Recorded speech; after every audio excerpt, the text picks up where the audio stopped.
Okay. All right. Good evening, good people of the village of Brown Deer. Welcome to the school board meeting. I call this meeting to order at 6:03 p.m. Verification of public notice. The meeting has been publicly noticed. Verification of a quorum. We have 6 of our 7 board members in our virtual meeting. With approval of the agenda, would someone like to make a motion to approve the agenda? Dr. Beto, I'd like to make a motion to approve the agenda. Thank you very much, Ms. Peterson. Motion made. Do we have a second? I'll I'll second. second. Who was that? Second. I'll Felita? put Dick Washington down. Okay. Nicole? Okay. All right. All right. Any discussion? Hearing and seeing none, all in favor will raise hands and or aye. Aye. All right. Motion carries 6-0. And the reading of our vision statement is to provide a rigorous education that empowers our students to confidently navigate in our ever-changing world. And our mission is through the lens of excellence, equity, and engagement. We are dedicated to empowering every student with the essential skills to build a foundation for lifelong learning. All right, let's go into item number 2, our business office report. Mr. Clemick. Good evening, everyone. Hope everyone's enjoying the nice snowy weather we had today. Just a few brief things with our business office update tonight, which I have shared with the board. Just a reminder that January is an incredibly busy month for the business office. We do there's a number of reporting that goes on both from a federal tax standpoint and other reports. So we're working on W-2s, 1099s. Those all have to be distributed by the end of the month, as well as reports to the WRS for the state pension system, followed by reports to the feds for the Affordable Care Act. So that's all happening over the next several weeks. And we also have several payrolls, including the one that is going to be Friday, and which is a truncated schedule because of the Martin Luther King Jr. holiday on Monday, which would normally be the pay date. So very busy. And then a snowstorm doesn't help. So props to my payroll person, Lasagna Banks, who is working from home today. She doesn't get the day off when it's 3 days from payroll. So I'm sure everybody that's an employee of the district appreciates that. Just another note for the board, in case they were not aware, and the staff's has been shared this information, but every year the WRS kind of recalculates what the contribution increase is for the state pension fund. And this year it is increasing from 13.6% to 13.8%, which means that both the employee and the employer portion are ticking up from 6.8 to 6.9%. And that's effective January 1st. So that'll be on this first payroll where everyone will see a slight increase in that contribution. And that's a slight increase for the district's expense as well. And then I just wanted to give the board a timeline regarding, we discussed last month, the North Commons kitchen renovation RFP. I did submit that to DPI last week and got some feedback just yesterday. So I just have a couple little changes. So I don't anticipate our schedule will vary much. So we are looking at releasing it either Monday or Tuesday next week with the holiday, scheduling site visits with the contractors at the end of January, beginning of February. The due date for the RFP will be on March 1st. We will make a decision before March 19th, March 19th being the board meeting in March, that the board would approve the contractor and the final bid. And then the plan, that would give them about 2 months to plan for starting to acquire equipment and get all the ducks in a row with subcontractors. We can start construction the day after school ending on June 7th, and then hoping to have everything done by the beginning to middle of August. So we're ready to go and fire up the kitchen for the new school year. So that should all remain pretty well intact. We're hoping to get some good bids for that project. So we'll be doing that as well. So I don't know if there are any questions on any of those items. Otherwise, that is the end of my business office report. All right. Board members, any questions for Mr. Clemick? All right. Hearing and seeing none, thank you very much, Kevin, for that update. Let's go on to our next item, approval of new hires. We have no new hires this evening. Okay. All right. Let's go on to approval of resignations. We have no new resignations this evening. That's a good thing. All right. Let's go on to our approval of retirements. We do have one retirement. We have Jim Ashton, who is one of our district custodians who has served in the district over 20 years. He's going to be retiring at the end of this school year, effective June 30th, 2024. All right. Would someone like to make a motion to approve the retirement of Mr. Ashton? Dr. Beadle, I will make a motion to approve the retirement of James Ashton, custodian, effective June 30th, 2024. All right. Thank you very much, Ms. Walker. Motion is made. Do we have a second? I'll second. Was that Felita? Yes. All right. Thank you very much. Motion is made and seconded. Any discussion or comments? All right. All in favor will raise hand and or aye. Aye. Any opposed? Hearing and seeing none, we unanimous for the retirement of Mr. Ashton. We'd like to thank him so much for everything he's doing, and he's going to be with us until June 30th. So you know what? Let's just go ahead and thank him while we can. We have him here, and we just look forward to him continuing with us until the end of the school year. All right, let's go on to our next item is facilities and ground report. Matt. Yes, sir. Good evening, Dr. Beadle. How are you today? I'm good, my friend. And how are you? I am doing well. Thank you very much. All right. I am doing well. A little tired from today, but I'm doing well. So I just wanted to give the board a quick update on the facilities. As of January 2nd, 2024, we had our new contracted custodial service start at the elementary school, in which seems to be going fairly well. A couple bumps here and there, but I'm in daily contact with them. They seem to be communicating and adjusting as well as possible. I have a meeting scheduled with them, another walkthrough this coming Thursday at 8 a.m. to just verify and go over routes and things like that, and any questions that I may have for them, or if they have any questions for us, to try to perfect what they're currently doing. I also wanted to give you an update that as of yesterday, we had our second shift security personnel start. His name is Mr. Thomas Jr. Very nice man. Dr. Brown had met him for a brief moment. He will continue to work the school district from 3 p.m. until 10 at night. And then we're going to adjust for weekend activities as soon as possible. We're kind of working out the ins and outs with Dr. Gregory Williams, who is the owner of the company. So I hope to have something more intact for what our weekend schedule is going to look like with him this coming next week. And then the only other thing that I have is that now all of my elementary staff and middle high school staff is together. So we are working as a team. Of course, getting the ins and outs of that is fun, and personality added to another personality. So we're working through that, and hopefully we'll be a solid school here just in a short amount of time.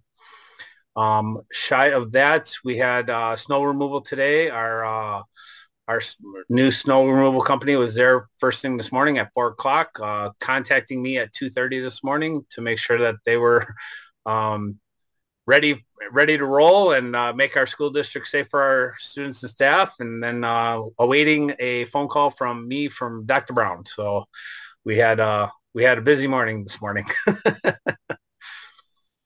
So I am, that is all that I have as far as the facilities and grounds update right at the current time. All right. Board members, questions for Matt?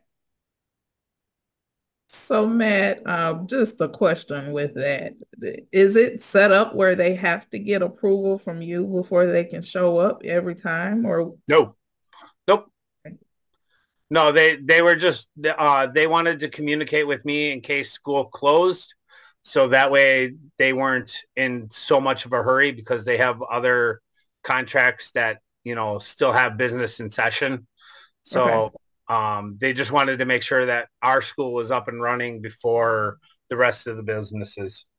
So, Gotcha. Okay. all right. All right. Any other board members? Any other questions for Matt? Because I think you're probably going to have a lot of questions when we get ready to get to our next couple of items. That sounds fantastic. All right. So if there's no any further questions, let's go on to our item 2F, our 10-year facility plan. All right. Dr. Beadle, I am looking for the board to approve a 10-year capital improvement plan for the District of Brown Deer. We presented something to you guys from Performance Services back in September, October of this past year.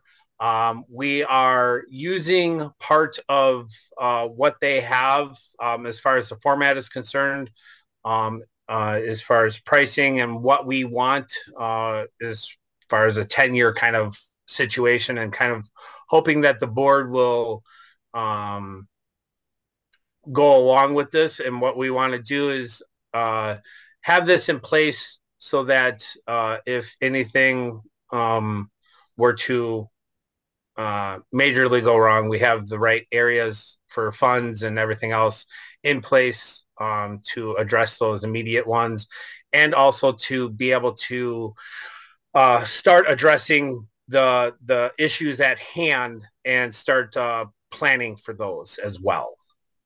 All right. So Matt, with this one right here, actually, you're just looking for us to be able to approve the plan, but not necessarily anything like any of the projects in there and stuff, because, you know, in looking at this, you know, you got Correct. the high priorities and things like that. Mhm. You just want us to actually just approve the plan itself.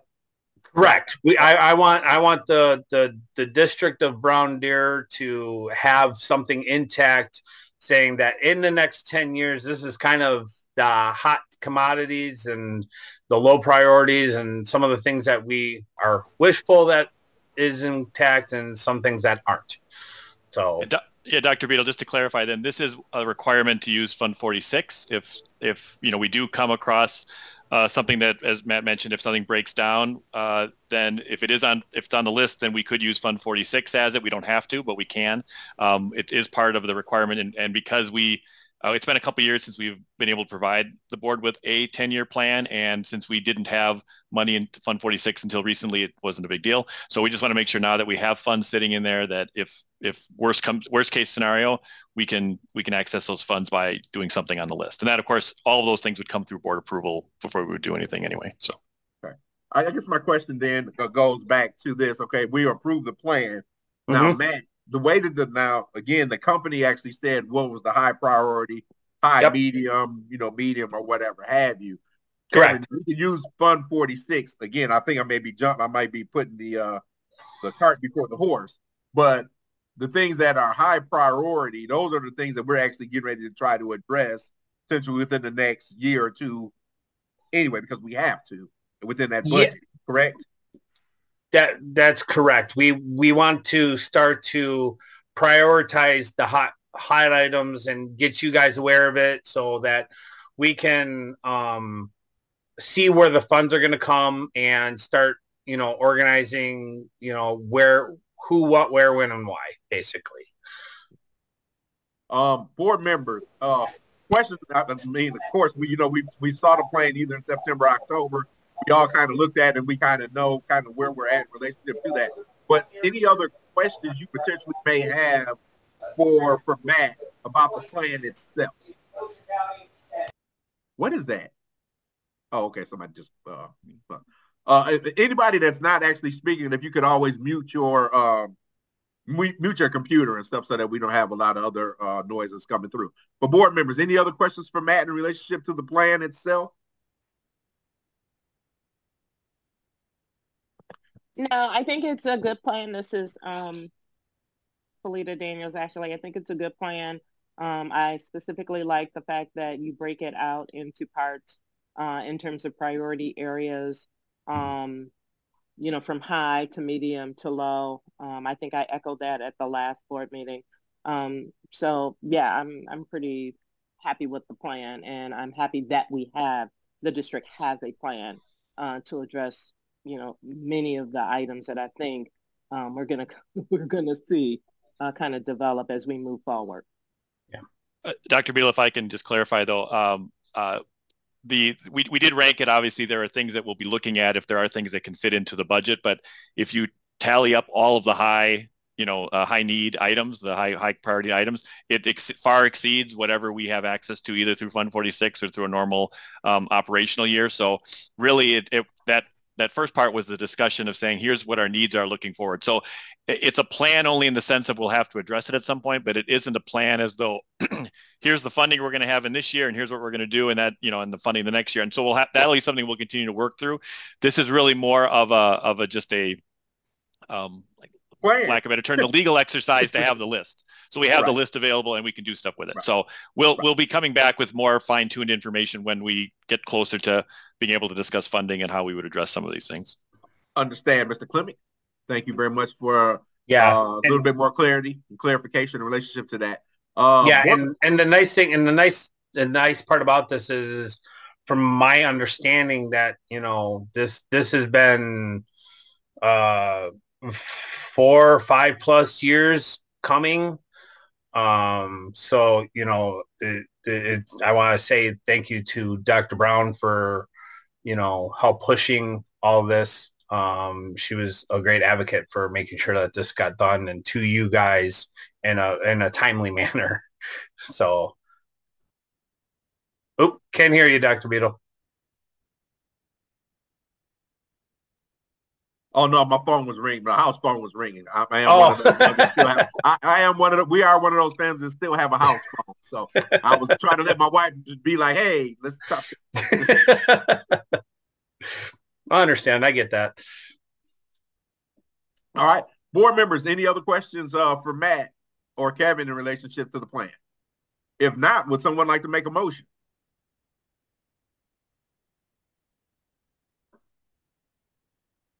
Dr. Beadle, I'm coming off of mute, and I'd like to make a motion to approve the school district of Brown Deer 10-year capital improvement plan as presented tonight. Thank you very much.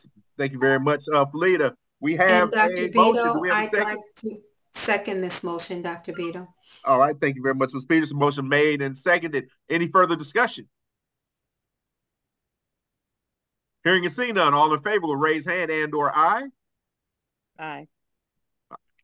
Ms. Walker. I'm just trying to get an answer from Lisa.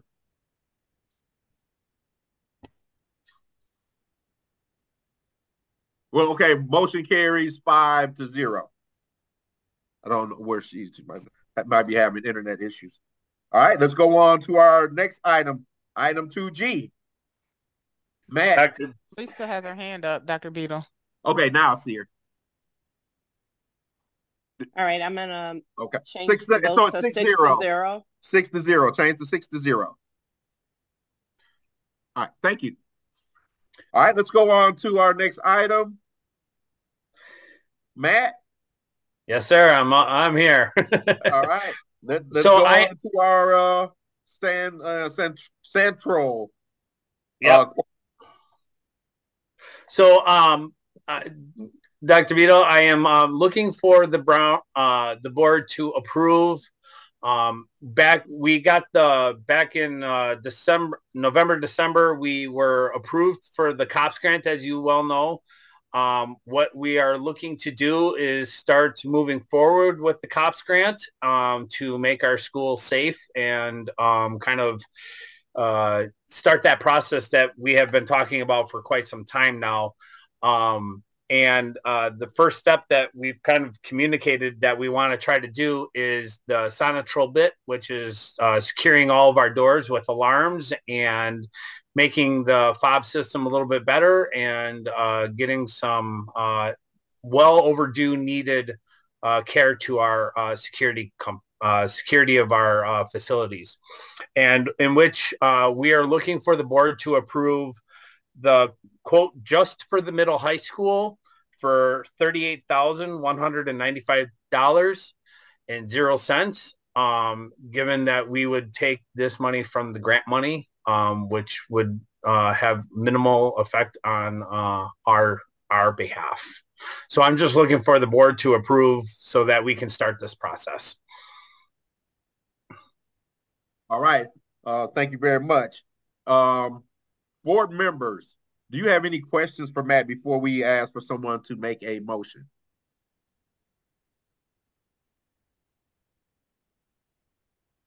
All right. Would someone like to make a motion? I actually do have a question. I just wanted to get clarity on a statement within the summary. Is that so the cost for the door access improvements is $38,195, but the cost of film, that's a separate item, right? Correct. Okay. That's 2H, I believe. Yep. Okay. That's the next one up for bid. Yep, that's 2H. Okay. I just wanted to make sure, because at first I was like, am I reading stuff twice or what's happening here? But okay. All right. Any other questions for Matt in relationship to this? All right, hearing seen them. Would someone like to make a motion, please? So I can make the motion to approve Securitas Technology Corporation's quote for the middle high school access door and control notification systems in the amount of $38,195. All right. Thank you very much, Ms. Robinson. Motion has been made. Do we have a second? I'll second, Dr. Beadle. Thank you very much, Ms. Zick. Motion has been made and second. Any discussion? Any questions? Hearing and seeing none, all in favor will raise hand and or aye. Aye. All right. Motion carries 6-0. Now, thank you very much. Thank you. All right. So bad. So Ms. Robinson, now we can go over to 2H about the Clear Armor. Matt. Last one. All right, board, I would like to have you guys approve. Again, we are taking this off of the budget for the COPS grant. The effect for us is bare minimum. What I am looking to do is start the film process. We are going to take the most requested and most vulnerable area, which is our middle school 8th grade hallway, and get the security film put on there. So this would be the first step in all of this. And what I'm looking for is to have the board approve $29,126.16 so that the company called Clear Armor can put the protective film over the glass planes that are in the 8th grade hallway. All right. Questions for Matt? I have two. And it may be more along the lines with Kevin as well too. I know within that grant, how much was that grant that we received for? That grant was for a total between us, our 25%, and for the for our 25% and their 75% was for $277,046. Okay. All right. So that's number one. And then number two, when you said about the middle school hallway, are you talking about the more of the glass on the that is going along Bradley? Yeah, that'd be the eighth grade hallway, the one that has all the planes of glass on the inside of the hallway. Glass. Yep, going parallel with Bradley. Yes, correct. All right, thank you. Board members, any other questions for Matt? Hearing and seeing none, would someone like to make a motion? Dr. Beadle, I'd like to make this motion to approve the Clear Armor quote for the installation of middle school glass protection in the amount of $29,126.16. Thank you very much, Ms. Peterson. Motion has been made. Do we have a second? I will second. Thank you very much, Ms. Walker. Motion made and seconded. Any further discussion? Hearing and seeing none, all in favor will raise hand and or aye. Aye. All right. Aye. All right. Motion carries unanimously, 6-0. All right. Let's Thank go you, on. board. Thank you. All right. Let's go on to our next item, number 3, engage learners. A, discussion of a draft of the 24-25 4K K-5 through 12th grade instructional calendars. Would that be Dr. Glass and Dr. Brown? I have it. Thank you, Dr. Vito. What you have before you is a proposed instructional calendar for both K4 and K4 through 12 and K4 calendar and the K5 through 12th grade calendar. One of the highlights of what teachers have asked for this year is an early release day for parent-teacher conferences, so that teachers can be afforded additional opportunities to meet with more parents. So what we learned this year, as I walked through the buildings, particularly the middle high school, and looking at some of the teachers' calendars or the parent sign-up sheets, teachers they're back to back to back to back with parents, which is a wonderful celebration. However, are running out of time to meet with more parents. And so what we're finding is teachers are finding time either during prep or outside of contracted hours to continue to meet with parents. And if we can accommodate our parents due to an early release date, meaning the students will be released at 11:45, and then the teachers will go from 12 to 8 on that Thursday for parent-teacher conferences, and then of course be off on Friday. So wanted to apprise you of that. This is not new to Brown Deer. Somehow we lost our way with early release in the COVID experience. And so we do want to get back to that. And that's really the, and the other one is also a request for vacation for Thanksgiving in 2024 to begin on the 27th rather than on that Thursday. And so we made up for those days by extending the school year out just a little further to make up for those days. And also keep in mind as our agreement with our partnership with the village in terms of utilizing the elementary school gym for elections. Those PL days will not take place on Fridays, however, on Tuesdays on those PL days. So that's just a reminder for those of you who may not be aware of that. We will do that, continue to do that moving forward. And then another conflict that we have seen over the years with our K-5 through 12th grade instructional calendar is particularly at the high school, where graduation day conflicted with the statewide track meet. And so we've been able to get ahead of looking at what that date is for next year, and making sure that graduation does not fall on that day. So students will not have to choose between graduating from the school district of Brown Deer and going up to finals for the track meet. So next steps in this process will be, if you have any suggestions or recommendations beyond today, please feel free to give me a call or shoot me an email. We will blow these calendars up and place them in the staff lounge at all 3 buildings, elementary, middle, and high school.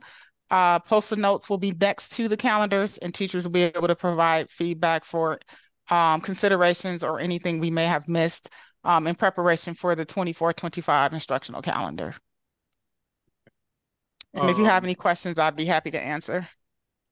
Dr. Kelsey Brown, I actually have 2 questions, and one of them actually has to do with, like, today we had our snow day, and potentially Friday. Talking about Friday could be even worse than what it is today and Friday. And I know in the past we've had, I think for this year, for 23-24, we had 2 snow days incorporated into the 2 built in. Would it be advantageous for us to potentially build in more snow days just in case? Or what would be a strategy just in case if we did end up with more emergency days being needed, and being able to continue to make sure that we hit the DPI guidelines for minutes of instruction? Well, more than 2 days is atypical for us. So if we move in, I think we might be shooting for 3 because these 2 are coming so close, one today and one potentially Friday.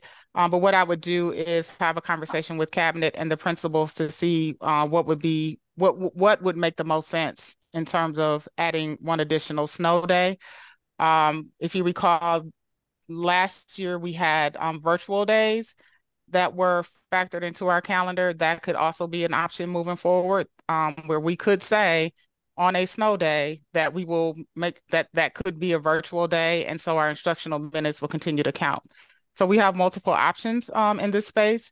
I would work with the team to determine what makes the most sense for us in the school district of Brown Deer. Okay. I just wanted to make sure and stuff, because when we had that discussion yesterday, I think that was like one of those things that you hope it doesn't happen, but you want to be able to plan and prepare for it just in case.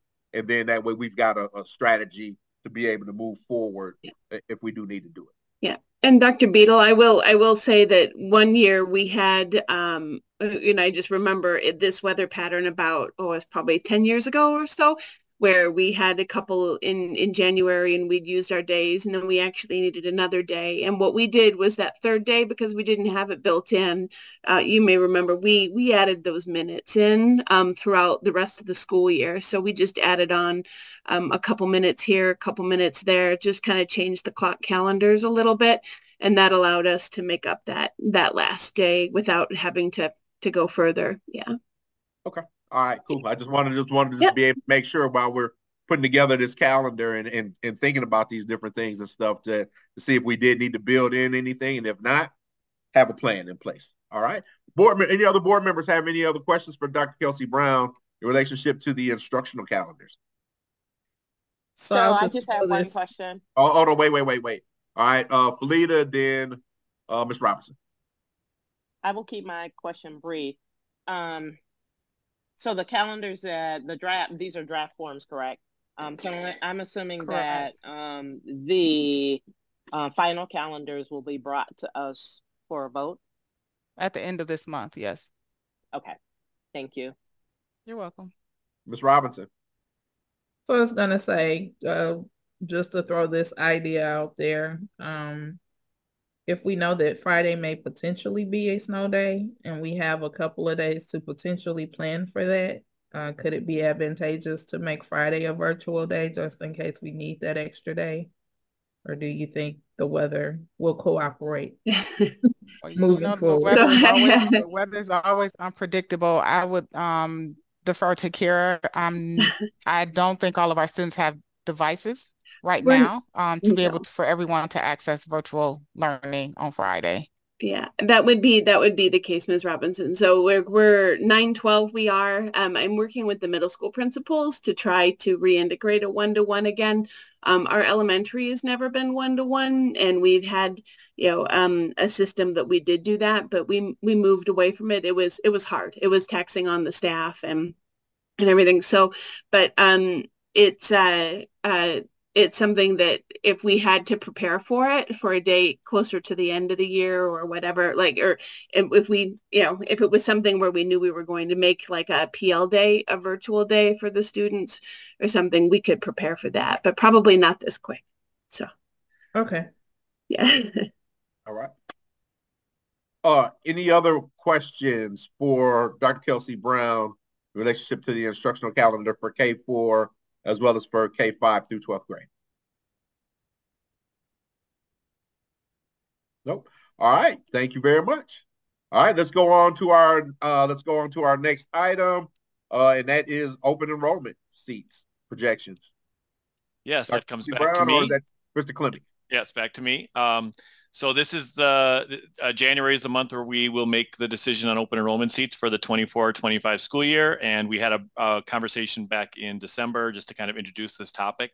So I'm not going to go into detail, but if you guys have any questions, again, we can certainly review it. But just a quick summary is that right now we have 52 students that are in the open enrollment program, 14 are graduating. And so then we are expecting to have 38 next year. If we don't add any additional seats. But obviously we are, again, as we've talked about, approaching, the fiscal cliff is coming. And if we could mitigate some of the potential shortfall we would have by increasing our open enrollment revenue, if we have seats available, then that's something that we would want to look at. So we did do an analysis of the various grade levels and casting forward with projections to see where we're at. We did allow for some the ability of each grade to absorb some new resident students, so we didn't make it too tight. And so what we did is we basically came up with two potential scenarios for the board to consider. I don't think from a fiscal standpoint, we certainly have the room, and I don't think adding zero would really be a great idea, again, considering the fiscal ramifications. So what I did prepare for you are two models in the attachment, and they're on the third and fourth page. So the first model looks at keeping all of our current sections identical to where they are, where we have right now, we have one elementary school section, which is has one elementary grade has 4 sections. I would relocate where that smaller grade would be because of the way the attendance has shifted and the enrollment has shifted. But we would still have one section that would be at one grade would be at 4 sections. And then looking at what our class sizes are and where we did have a few openings. And we did have a little bit of room potentially to have openings available for some of our continuing enrollment students, our tuition waivers that are currently available or currently attending that may take advantage of the open enrollment program. And that, again, is a consideration of being able to retain students who have been here and would otherwise be leaving, but could potentially stay if they wanted to. We do have some significant openings available at the middle school. Right now, our 5th grade is relatively small at 102. We do see our class size, our recommended class sizes jump up in 6th grade. So to leave that same number at 6th grade would leave us with quite some openings there. So actually 32 right now by the calculations, but that would be a lot for one class to absorb in a single year. So we kind of split the difference on that and are recommending potentially 15 for that grade, 10 for 7th grade because our current 6th grade class is a little small, and then very little at 8th grade, and then we just have one tuition, one continuing enrollment student right now in 10th grade where we would have a spot for potentially to absorb that. But otherwise in high school, just because of the concern of the amount of time available for students to make sure that they are ready for graduation and on track for graduation, there's always the concern that sometimes when students switch high schools in the middle, they may come in credit deficient, and we don't want that to necessarily impact our graduation rate and make sure our teachers are able to keep our students moving along their graduation track. So what we did is for this first model, it basically is kind of like a halfway point, gets us to 71 open enrollment seats in total, which is where we were a couple years ago. We were at 72, so it's right in that same sweet spot. It does increase us by 33 seats for next year. So that would be one option. It's kind of like this mid-range option that we're talking about. Then I know the board wanted to see about something perhaps a little bit more extensive. And so my second model would alleviate or would eliminate that smaller grade section at the elementary school, and we would go to 5 sections of every grade. That would force us then, of course, to add, we want to add students to fill that gap. And right now we're looking at 15 students would be added to 2nd grade. It's not a 1-for-1 because obviously we also have to add a staff member. So that's where I came up with my calculations based on rough approximation of what a salary and benefits would be for that staff member. But it is a net positive as long as we don't go way at the high end of our salary scale for that hire. So we're looking at the potential of, in that case, we'd have 48 new seats. So our total open enrollment in would be 86. Which is obviously slightly more than that 70 number that we had earlier. The revenue range, the total revenue range, and this is all based on the current, the estimated cost or estimated price for a regular education student. Some of these students may be identified with special needs, and that changes the number because it goes from 8,000 or 9,000 to 13,000. But right now we're estimating it would be about $636,000 of revenue with our Model 1. And then somewhere between 685 and 715 for Model 2 with the additional students. We have had conversations, with the principals at every building just to kind of make sure that we are not adding too many students. We want to make sure we have stability from an enrollment standpoint, but also just making sure that the building, with an influx of new students and knowing that we may additionally have resident students that will be joining us as well, just not to get to the point where we're bursting at the seams again. But this we thought was a nice happy medium to help us alleviate some of the pressure that's coming from a revenue standpoint. So there's nothing that has to be decided tonight, but we wanted to share these two potential models with you to garner any feedback, and we may still do a little bit of tweaking here and there, but these were the two paths we were looking at to potentially take our open enrollment numbers for next year.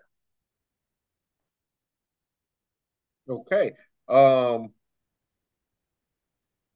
Questions, board members, for Mr. Klimick in relationship to this?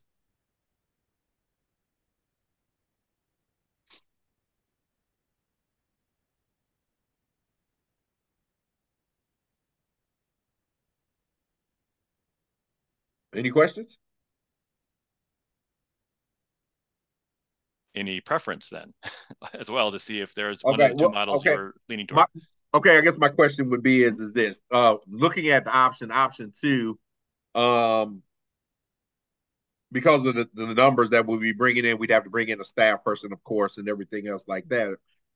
Is there any issue in relationship to us being able to, house that number of students without any issues?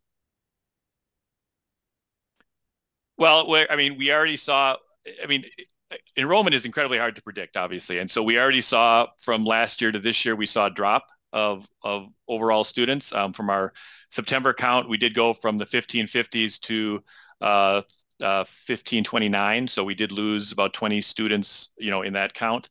So we are trying to guess a little bit about what is going to be happening.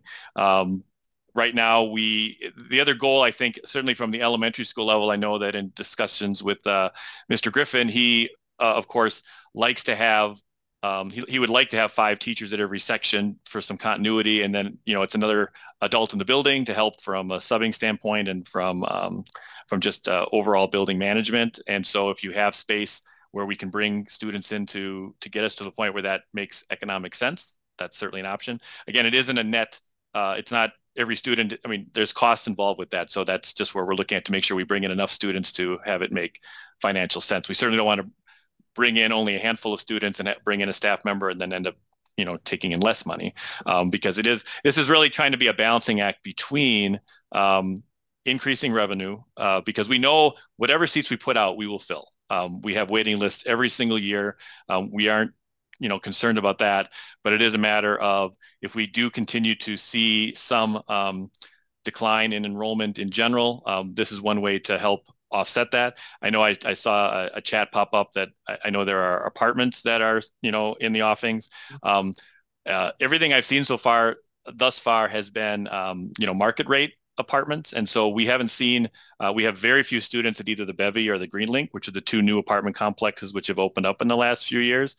Just because of the pricing, it's not really conducive to a lot of families, certainly not families with multiple children. So we haven't seen a huge influx from those apartment complexes.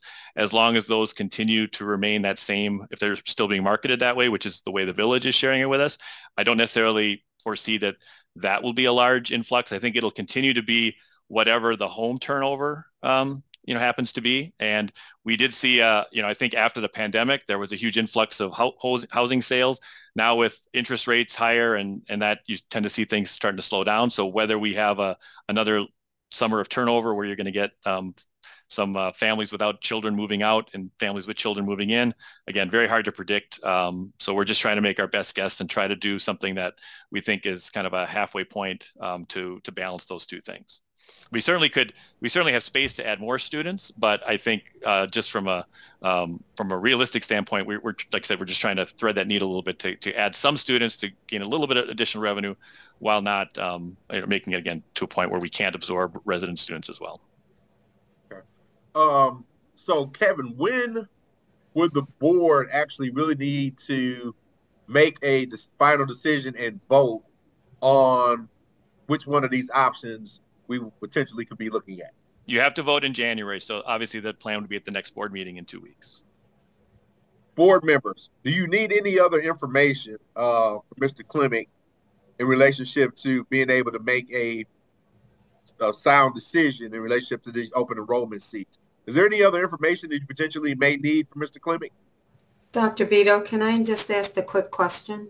Yes, Ms. Peterson. Kevin, And correct me if I'm mishearing your discussion here. With the 86 possible new seats, we would potentially need to bring in a new position, a new staff person. But with the 71 seats, that is not really a necessity, you're not thinking? We wouldn't add any seats at, we have right now we have 2 grade levels which are relatively low.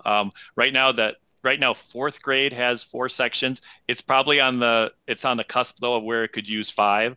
So I think we would move the 5 sections up to 5th grade, but then our current first grade has about 90 students in it. So the class size would be low for 5 sections. So if we're going to have 5 sections, we would want to pad it and fill it a little bit. And of course, if you're adding a staff member, and that cost would increase unless through some other staffing decision we don't replace a different staff member, and this is kind of a wash, then it would be a different story. But assuming that we would not be doing that, we would want to make sure that we add enough students for that to be a net positive.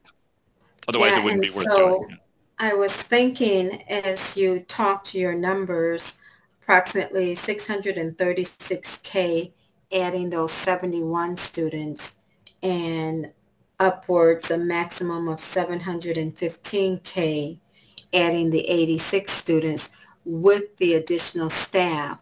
Both of them will then ultimately net to pretty close to the same income, depending on obviously what that salary would be for that individual. But no, the numbers are net. So it would be 636 would be right, or up to, it'd be 685 if we were in a mid to upper range, staff member with family insurance. But if it was a lower paid staff member that didn't take insurance, that'd be more than the 715 number. That's the variable we don't know. That's what I needed to hear. All right, great. Thank you so much. So a couple things I want to say. Ms. Peterson, I had to look. I'm like, wait, what is she saying? So it's not adding 71 or adding 76. It would be a total of 71 or a total of 86. Right. Correct. It's adding 33 or 48. Right. Okay. Yeah. So that was throwing me off a little bit. I had to look back. I'm sorry. The other thing that I wanted to ask about, are we looking to make any changes with K4 next year? We are not currently. The model, the funding model doesn't necessarily support it. We would have to, I know there's been conversation that, if you did all day 4K, right now you have 4 sections of 20 some students that we cover with 2 teachers.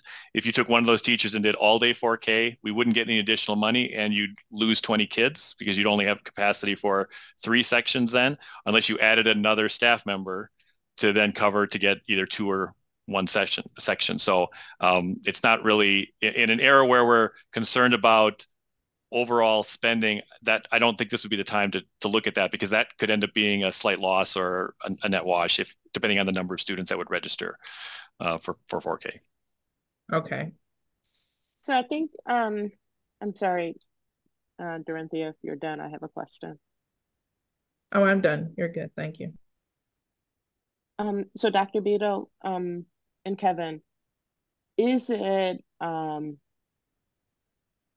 you assume that, well, let me just ask you, the per pupil dollar amount, is it the same for the K4 student as with the 7th grader, the 8th grader, or your 12th grader? Is it the same dollar amount, the same per pupil amount, or no? For open enrollment, it is, but not K4, no, because that's a different, and we don't take any K4 open enrollment students, but the 1st grade through 12th grade, the regular education is one price, and special education is a separate price. Okay, and I saw those two. I saw the breakout for both. Okay. Yeah, voucher students, they do, and charter students, they do differently, where they actually have it tiered by grade band. So high school is different than middle school and elementary school, but open enrollment is the same. It's open enrollment, same dollar amount. Okay, and so those figures, okay. Right, so that's, and I'm using the low number. I just took my number of students, multiplied by the 8,900 number. So if there are some students with special needs, then again, that would be an extra $4,000 or $5,000 that would be included. And again, with those, what we always do with the special education pieces is that we won't open up any specific program seats for special education. But as we go through the process of taking applicants, whatever applicant is, wins the lottery basically and is selected for a particular grade level, we would then check to see if the student had an IEP, and then Ms. Ramos would look over the IEP to see if we have the services available to service that student. So if it was a situation where it was something that we already are working with and we had a capacity in that program, then we'd be able to admit them. We would not necessarily admit someone though that would impose another cost to us that we didn't have. If it was a program we didn't currently offer, then we could deny that student and we would go to the next student on the list. Okay. For K4 though, Kevin, correct me if I'm wrong. We only receive 0.6. We don't receive a full FTE allocation for K4 students. It's only 0.6, right? Correct. That's on the revenue limit. That is correct. Yes, they're prorated. Okay. Right. But we never take 4K open enrollment anyway, because we don't know what we're going to get just with our, we don't have that expanded capacity at this point. Right. So. Okay. Good. And I would say I think most people who open enroll for 4K, they're actually open enrolling into full day programs when they don't have that in their own district, because many districts are only half day. Okay, and my second question is the whole open enrollment process opens in February, correct? Correct, which is why you make this decision. Got it. Yep, goes from the beginning of February to the end of April, and then decisions are made by, we do the whole lottery system, and then we notify families in June or end of May, June, and then they make the decision. So. Okay. So, and then just to clarify, I tried to explain in my memo, because we had a conversation last month about the whole tuition waiver guaranteeing piece, and with clarification from DPI, we're not recommending any language changes to our policy. We already have a policy in place where we provide preference to continuing enroll or to currently enrolled students. So if you have a seat available at a particular grade level and a student is currently here and would be on tuition waiver or would have to leave the district for that grade level the following year, they could apply for open enrollment and they would get preference over any other student outside of the district. So that preference already exists in our policy, and that's something we would continue. Board members, any other questions? Any other questions for Kevin regarding open enrollment? Yeah, I don't know. Does the board feel one way or the other, or if you need additional information? We're still going to discuss it internally with the administration too, but I guess I wanted to get a sense from the board if you were like absolutely not for this one, or absolutely yes, or if you're basically would take whichever the district recommended. Just it's nice to know. Well, I think that was the reason why I asked the question, board members. Did you have any other questions that you would have for Kevin in relationship to this to be able to help make an informed decision? I had a question, Dr. Beto. Kevin, I know that you mentioned you talked to the building administrators. Were they strongly opposed to either option?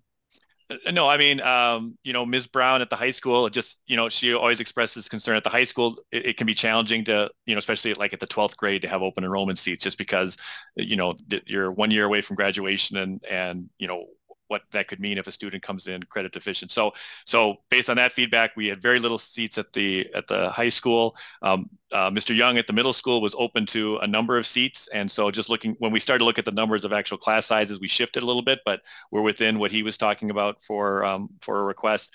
And then the elementary school, again, that's the one piece where I think if Mr. Griffin had his way, we'd add the teacher and add the students so that he could have his 5 teachers at every grade level. But that, again, is a board decision whether you feel comfortable heading in that direction or not. And that's why we wanted to offer that as an option. So.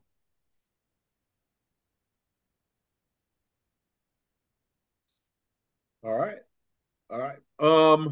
Well, I think we've got a lot to digest and kind of think of. And that's fine. I can bring both of these. I can bring both of these back, and you can, certainly if you have any questions that come up over the next week or so, feel free to let me know. I can have additional information available, and then you could choose between the 2 options in 2 weeks if that's what you'd like to do. All right. Thank you very much, Mr. Clement. All right. Let's go on to our next item, the 24-25 budget calendar. Kevin? Oops, I forgot I was next too. This is just an informational piece. I shared this with you last year. It just updated with the timeline for the budget process, especially for those who aren't familiar with the whole process we go through from beginning to end. So we will be talking about revenue in a couple of weeks, just starting to look at those assumptions and going through that process. I've been sharing information with you as well. You know, we talked about staffing last month. I'll try to have some other additional budget information ready to go because, again, as we've discussed, this will be a challenging year that we're coming up to. And so we may have to make some little tougher decisions than we have in the past. And this is just the general timeline then of how we would go through that process. So not necessarily you have to approve, but it's a piece out there just as a guideline. All right. Questions for Kevin about the timeline, the budget calendar?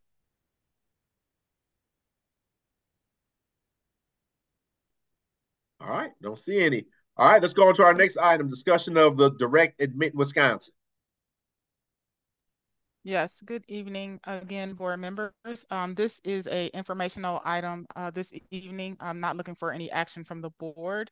I do have Megan Spouty, one of our high school guidance counselors, on with us this evening, but we wanted to make sure that we shared with the board. Brown Deer High School, we have agreed for Brown Deer High School to be a part of the direct admission program with UW System Schools. And essentially what it does is removes the application process, allows for a less challenging entrance to post-secondary education for our high school students. I have Megan on. Megan, if you're here and you want to ask Megan to provide additional information, we would serve as a pilot high school this year, and then the thought process would be to enter into a phase 2 and include additional high schools as they try and scale this particular program for high school students who want to attend post-secondary education. Megan, if I missed anything, please chime in for me. Sure. And I'm sorry, I'm having trouble with my computer. Can you hear me? Yes, we can hear you. Okay, and I can't turn my camera on, I don't think. And I do think we're one of about 300 schools who are signing up for this first phase in the state. Okay, thank you. So any questions we can answer at this time? Yeah, I have a question. I'm looking at the timeline. So it said December 1st deadline to opt in. So have we already missed because of course December 1st is already passed or whatever. So have we already missed that deadline, or any of our students already missed that deadline because they got winter spring of 2004 school district work on the initial setup in the SIS system and testing began? Already. Go ahead, Megan. Yeah, so by opting in, you're just showing that you're interested. So we did say yes, as a district, we are interested, and if it's feasible, we'd like to go forward with phase 2. So phase 2 hasn't been initiated from the UW system quite yet. I'm assuming we'll hear from them in the upcoming weeks, and that would be how to update our SIS, which is Skyward, and to start communicating with our juniors. Okay. This program would be for the fall of 2024, so it's the next school year. So is the December date that they're referencing the December 2024, or is it the December that has already passed? I think going forward, it'll be December for future cohorts. Excuse me. I'm sorry. So I think this year the dates will be a little later, where in February we'll start reaching out to current juniors. So it's being launched, Ms. Peterson launched 2024. So opt-in was last year, launched in 2024. And the first class that it will impact will be the class of 2025. Yes, that's what I was thinking, the 24-25 school year. Yes.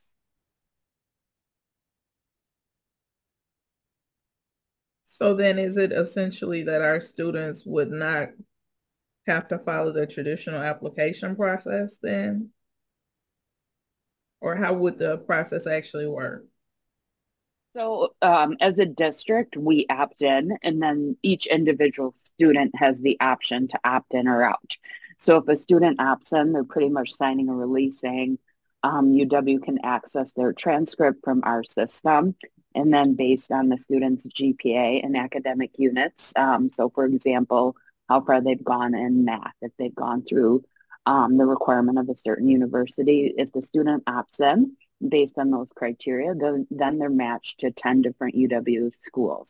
So the student would have to go through no application process. They'd have no fees, really takes away a lot of those barriers. And then the student would receive a letter saying you've been matched to these UW schools.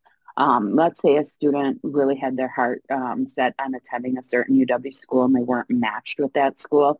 They then still have the option to go through the application process and maybe at that time get like a letter of recommendation, write an essay. So it doesn't take that away. It just tries to remove some of the hurdles that students have to go through in the application process. And again, I'll say that students don't have to opt into this just because we are opted in as a district. Each student will say, yes, I want to go through this process, or no, I'm not going to opt in at this time. So I have a question then, Kara, based on what you were just saying with allowing them to access our student data, are there any particular security concerns that we should be considering with this? In that, I think, it's a great question. We haven't gotten any information on how, what information they're going to pull from our Skyward system. So I think those are questions we can answer once we get more information from the UW system. And we do, Ms. Robinson, we do have a lot of secure connections where, they are coming in to access data. I imagine there'll be some probably more specific opt-ins and then limited access to that data. But that's some things that we do currently already. And if it's through the UW systems and maybe the DPI is participating, it's fairly secure. So, but those are all questions we'll ask, you bet. So. Okay. All right. Thank you. I got a question in relationship to us participating in this program. Will our students get, I know it streamlines the process, but will our students get preferential treatment in relationship to if they apply to any of the UW Wisconsin schools?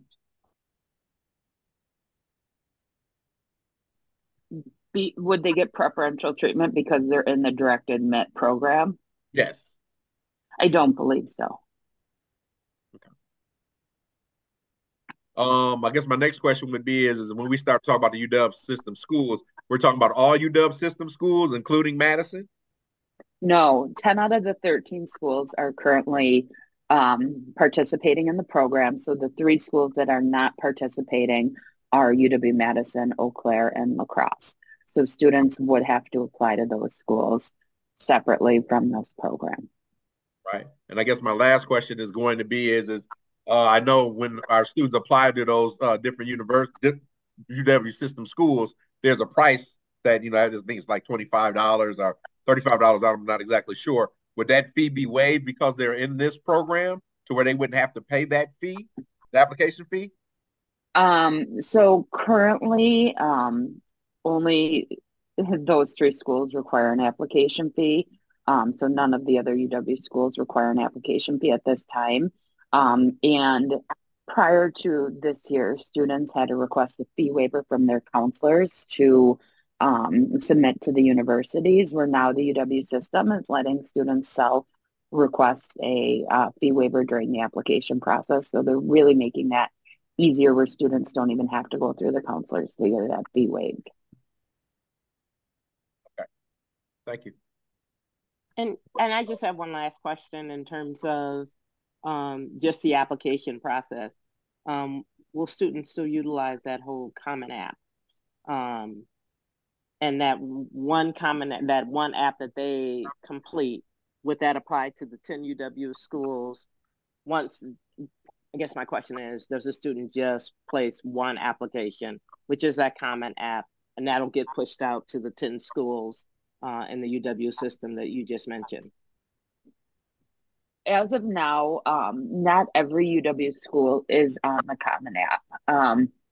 So if a student wants to apply to Oshkosh, for instance, they have to, do that separately than the Common App. This direct admit takes away the application process for students who are interested in going to UW schools outside of Madison, La Crosse, and Eau Claire, where they will just get a letter in the mail without doing any application saying you've been matched to these UW schools. And if you're interested in any, we'd love to go through the next steps of having you become a student on campus. So if students fill out the Common App, they can send it to the 3 schools that aren't in the direct admit program through the UW system, or they can, of course, send it to any UW school, including those recommendation letters and essays. But it's just one less step they have to go through. Okay. Thank you. And Thank I think for the clarification. Sure. And I think with UW's kind of looking at it as, for some kids, the application process can be daunting. It can be overwhelming. They want to take some of those barriers away. And they kind of are saying that some students don't see themselves as college bound. And we want the majority of our students to say, hey, you know what? If I want to, I can attend a university. And these are some that are interested in me. So.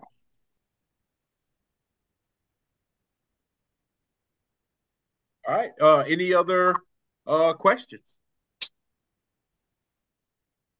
All right. Well, thank you very much. Man, this is actually kind of exciting in relationship to this, being able to have this option for our students, be able to help them relationship to potentially streamline that process to go to college. Nice job, Megan. Thank you.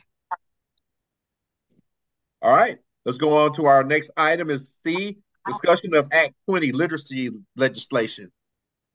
Hey, greetings, Dr. Beadle and Board of Directors. Tonight I will provide some information on Act 20, basically to help us to understand what is coming down the pike, hoping to answer any questions that may arise from this information tonight.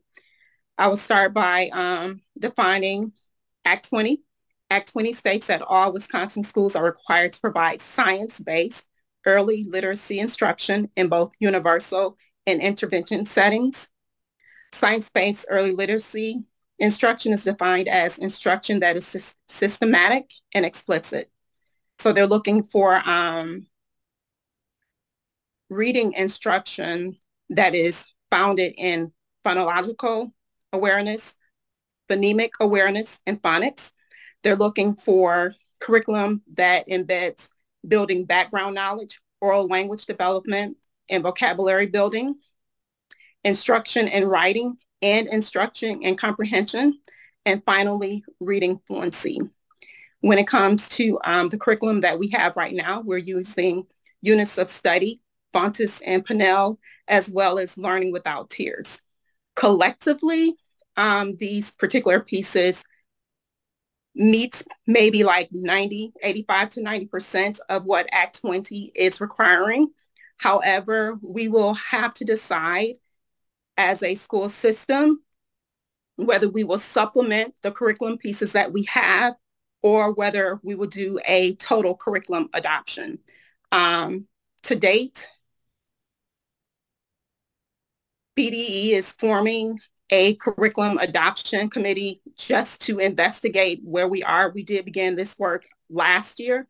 So we know that the curriculum that we have right now needs to be strengthened when it comes to vocabulary building as well as its phonetic pieces. So we do know that those pieces are missing and we will have to do some supplementing.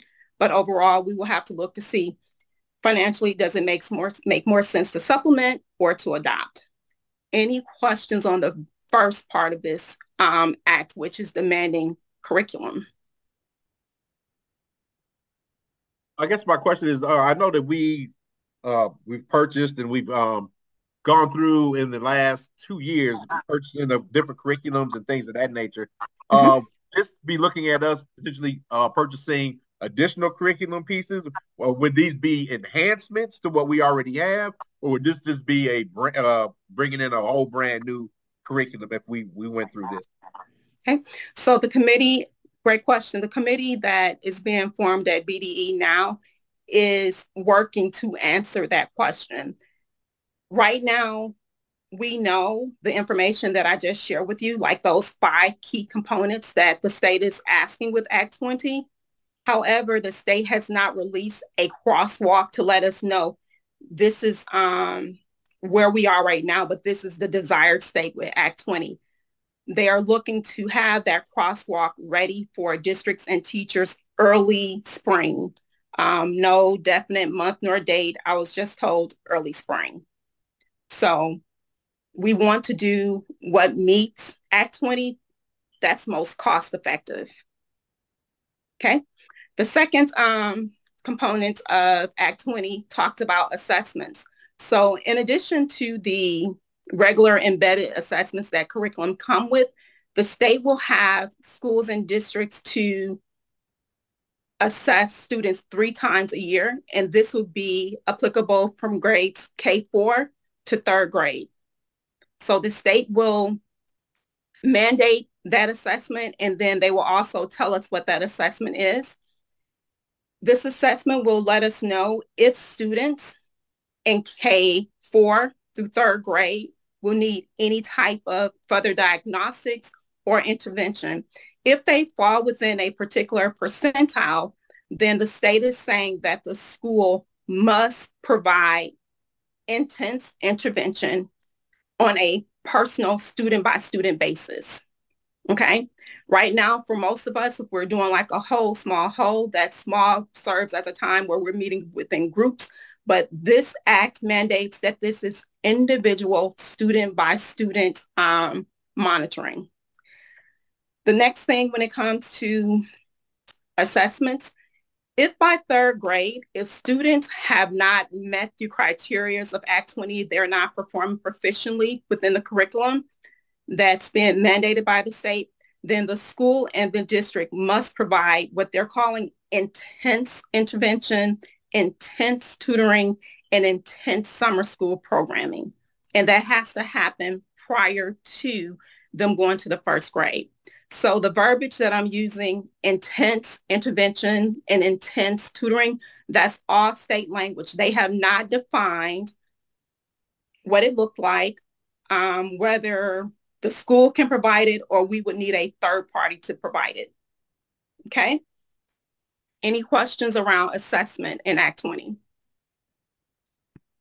Board members, questions? Dr. Glass, may I also add around the assessment piece? I think it's important for the board to know and understand that the state is in the process of adopting a universal screener for the assessment piece. And so some of the challenges, conversations that are on the table right now is the creation of the potential, creating a chasm between the haves and the have-nots. So for example, our district, we are a FastBridge district. If the state adopts FastBridge, then Brown Deer is in a wonderful place. Our teachers have already been trained. We're grounded in that work. We can continue to move forward. If they, however, choose, for example, MAP, we obviously know that is not our universal screener, and so there will be opportunities for implementation dip because our teachers have to be trained. We do not know what this universal screener looks like just yet, and we all know, for those of us that work in schools, we are actually planning for our August professional development now. And we do not know what to plan for around this universal screener piece because we do not know what it's going to look like. So that is a conversation on the table. If we move to a different universal screener, that also is not fully funded by the state. And so that will be a potential increase in cost for the universal screener as well. So I just wanted to support you in that assessment piece, Dr. Glass. Yeah. And if you have any questions, we'd be happy to answer, sorry.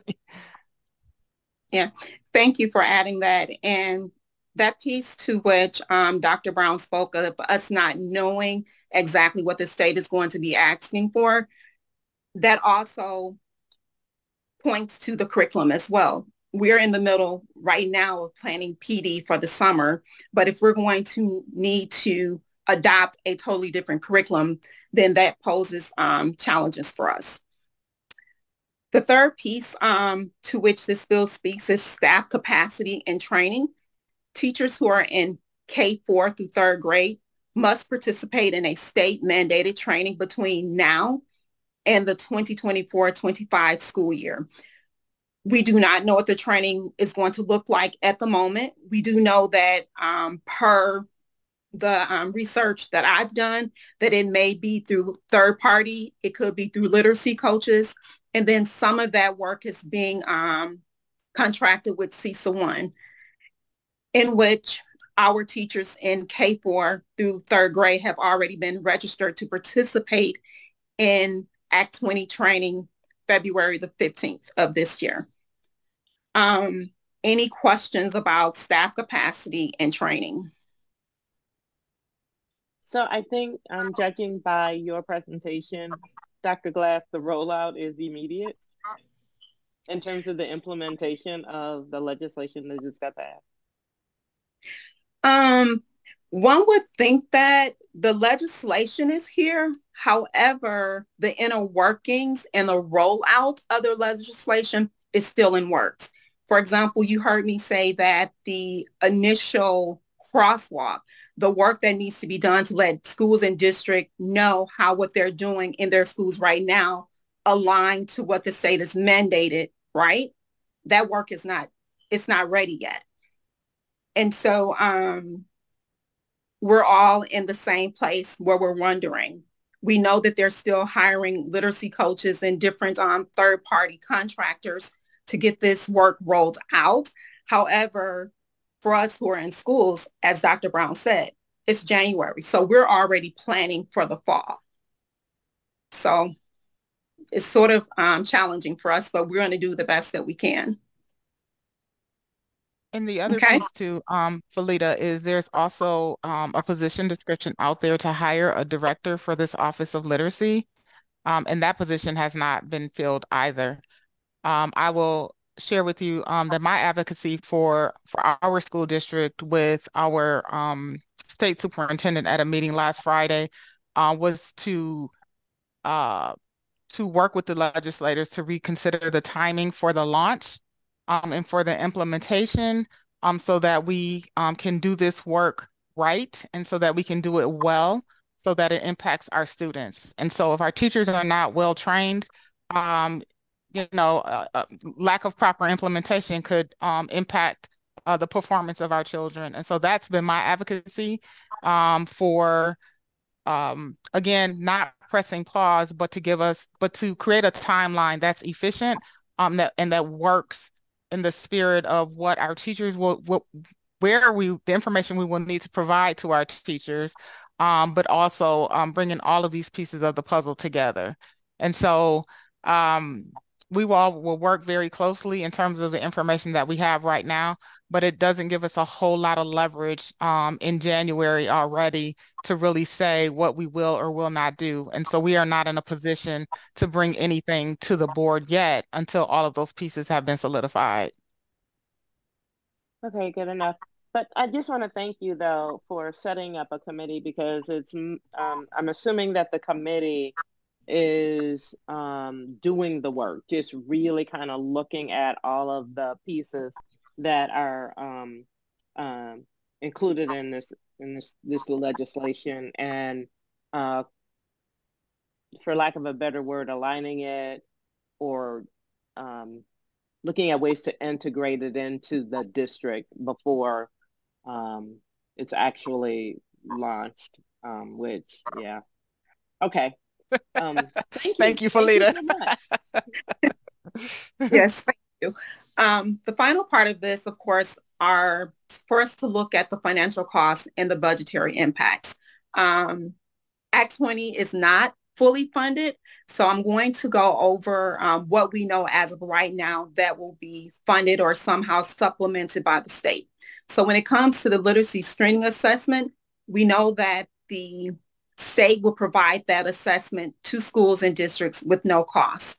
when it comes to literacy curriculum and instruction materials, we're looking at being covered by 50%. However, no criteria has been given to us or provided to school districts as to what needs to be met when it comes to covering or applying for the literacy curriculum and the instructional materials.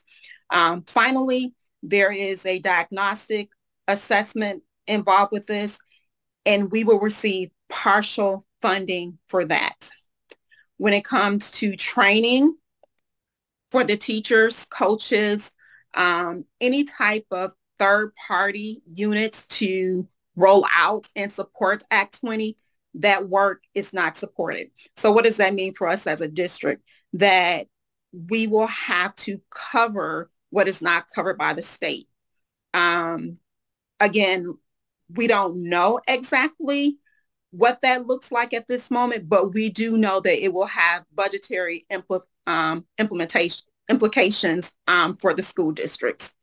Any questions around that, or do you have anything to add, Dr. Brown? No, you did a wonderful job. Thank you. Okay. Any questions or comment, discussion from the board? Board members, any questions? I know it was a lot of information, but a lot of good information. So any questions for Dr. Glass and or Dr. Kelsey Brown? Dr. Glass, I don't have a question, just a comment as you consider curriculum and looking at everything.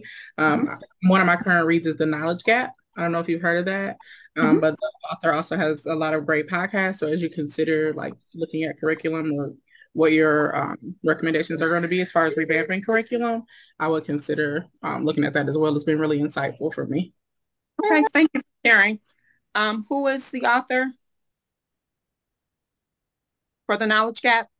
Let me look that up for you and put it in the chat, okay? All right, thank you. Any other comments, questions?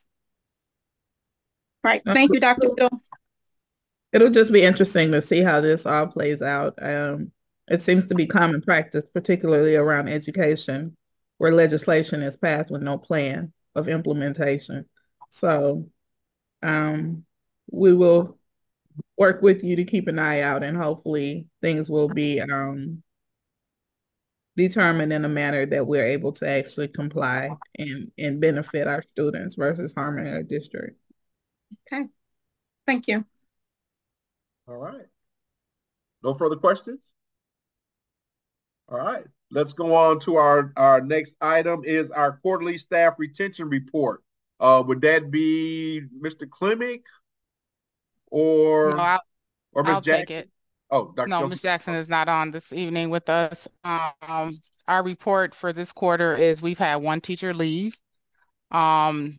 The math teacher at the middle school was approved by the board in November. That individual has been replaced by another teacher, but that's the only update we have for the quarterly report is one teacher left, and the one teacher did not return from the break, and the exit interview survey information has been submitted to the teacher. However, we've not received anything back yet.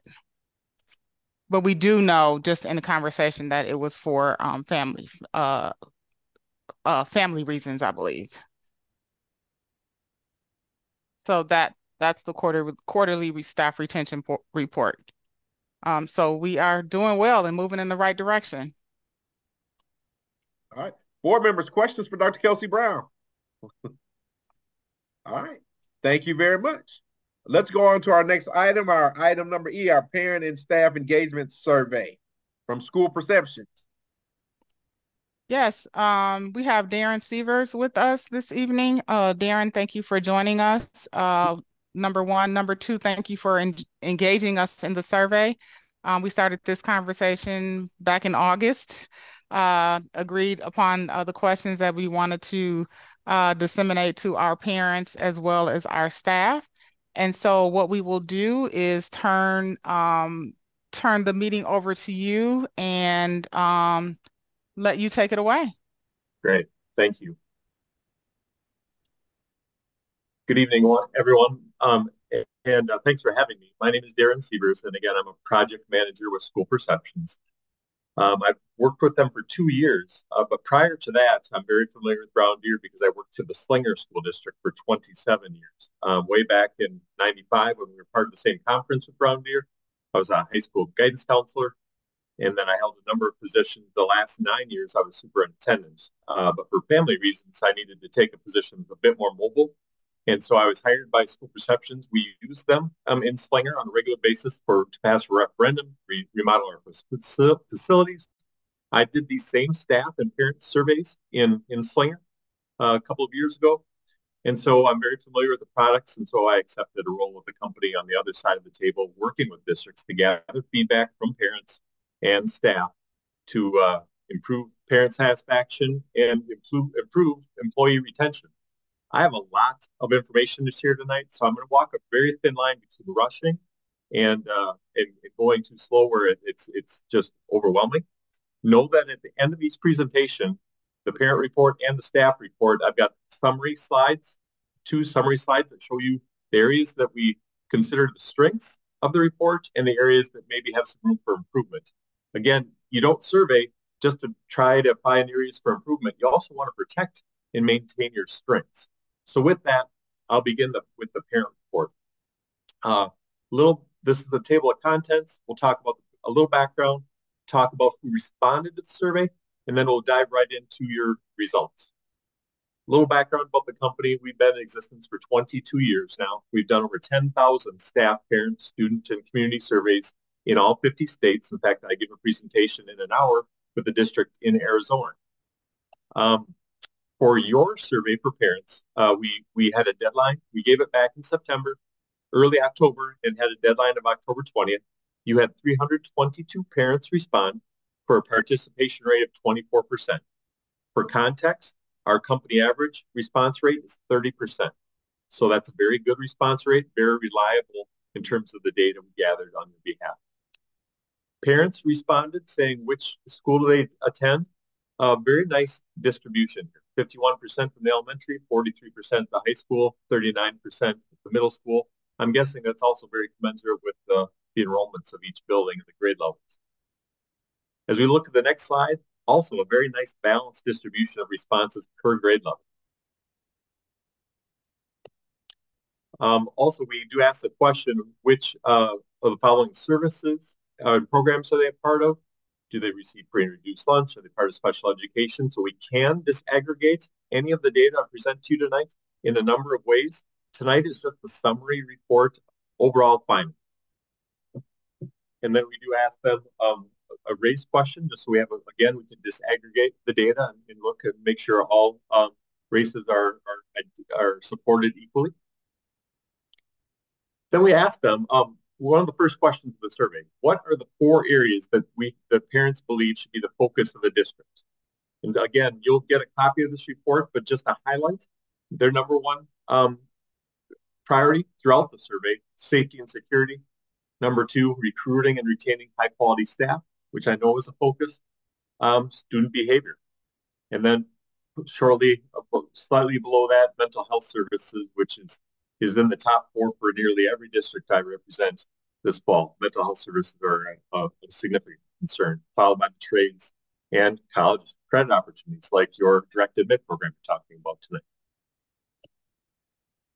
Indexes, I'm going to give you a summary of of your findings through our 5 overall indexes. And this is, there's 5 indexes that all of the 35 questions feed into one of these 5 categories. How well the parents feel informed, how included they feel, educational excellence that they're experiencing, the atmosphere of the school, and their family's overall experience of feeling accepted, respected, and supported. Now, every question on this survey is scored on a scale of 1 to 5. If they strongly agree, it was given 5 points. If they agree, it's 4 points. We do not assign a point value of 3 to anything. They're not sure or undecided, we give it a 0 because we only want to weight whether they have a feeling one way or the other. If they disagree, it's 2 points. If they strongly disagree, it's 1. So the true median score would be 3. So what we want for Brown Deer is to many areas as possible for you to be above 3, approaching 4, or ideally above 4 as possible. In a world of surveying, if we say undecided for 3 points, everyone tends to go to the middle, and then you don't get any conclusive data because everything's hovering right around 3. We want conclusive data, whether they agree or disagree to the question being asked them. So your current score for these indexes are all north of 3, and 4 of the 5 are approaching 4. To put your scores in context, we do compare your scores to districts, the other districts that have taken the survey. And as I told you, we've had thousands of districts take these surveys. So your percentile rank is in the far right column. Now, this is just a snapshot of findings. I'm going to move forward and go question by question rather briskly, because I know you've got a lot to cover tonight, but I'm also going to give you a summary of the 5 strongest areas and the 5 areas most in need of improvement at the end to give you kind of a snapshot of the parents' findings. We'll do the same with the staff. So again, this is the scoring model we follow, 5, 4, 2, or a 1. And again, we don't include a score if they don't know, don't apply. If they don't know enough to answer the question, we don't count it. So here's where the findings when it comes to leadership and communication. Again, the school board is doing what it takes to make the district successful. 65% gave you a 4 or a 5. For an average of all respondents to that question of a 3.32, which puts you in the 18th percentile nationally. And again, just so you know, we put you in a pool of school districts about your size with your free and reduced lunch rates and your student to teacher ratio. Those are the 3 metrics we use to lump you in with similar school districts. Next question, district administration is doing what it takes to make the district successful. 68% gave it a 4 or 5 for an average of 3.42 at the 12th percentile nationally. Does that score reporting process follow suit? Because then that's why I'm going to go through all the questions of both surveys that way. So it's percent agree or strongly agree, average score, and then your percentile. And then for the question, the district is heading in the right direction, 55%, 3.05, right at that median, and the 10th percentile. The next question on the survey, how would you rate the communications from the district? 20% said great, 47% good, 24% fair, and 9% poor. So 67% good or great. I would take that. How would you like to receive information from the school? In this fast-paced world, no surprise, they'd prefer an email or a phone notification, or just go onto the website. To a lesser extent, meetings with teachers and administration or going to the parent portal. Now we get into the nuts and bolts of the survey, their school experience. And I'm reporting these scores from the highest percentile rank to the lowest for each grouping. So again, you'll see the far right column, the school provides opportunities for parent involvement. You see the percent agree or strongly agree for an average score, and you're at the 62nd percentile. So something definitely to celebrate. I'm updated on how my child is doing at school. Another strong score. I know how to support my child's learning. 89%, 4 or 5. Average score, 4.02. But the fact that you're at the 50th percentile just means other districts got higher scores than you on that particular question. But still, I would say that's an area of strength. Opportunities to provide feedback to the school or teachers. If my child breaks a rule at school, they're treated fairly. School staff treat my child with dignity and respect. I feel welcome in my child's school. School communication is timely and transparent. Most days, my child enjoys going to school. My child gets help when they need it. I'm satisfied with our school's efforts to address bullying. Again, school facilities are clean and well kept. I always talk about this one because you see the comparison percentile. But look at those scores. If I'm your buildings and grounds manager who gave us several very good reports earlier, you know what? 19th percentile, I'm not super excited to see that, but that tells me, and we know this, all the districts are packed very tightly together because everyone post-COVID is doubling down on their cleaning efforts. That's good data. Those are good scores. That was not something that would keep me awake at night. I'd be far more concerned about a bullying score at the 22nd percentile that's right around 3.1 than I would be the cleaning score. The school has high expectations for my child. There's a healthy culture at our school. School teaches with materials that reflect my family's cultural and racial backgrounds. Overall, my child is able to handle the emotional challenges of school.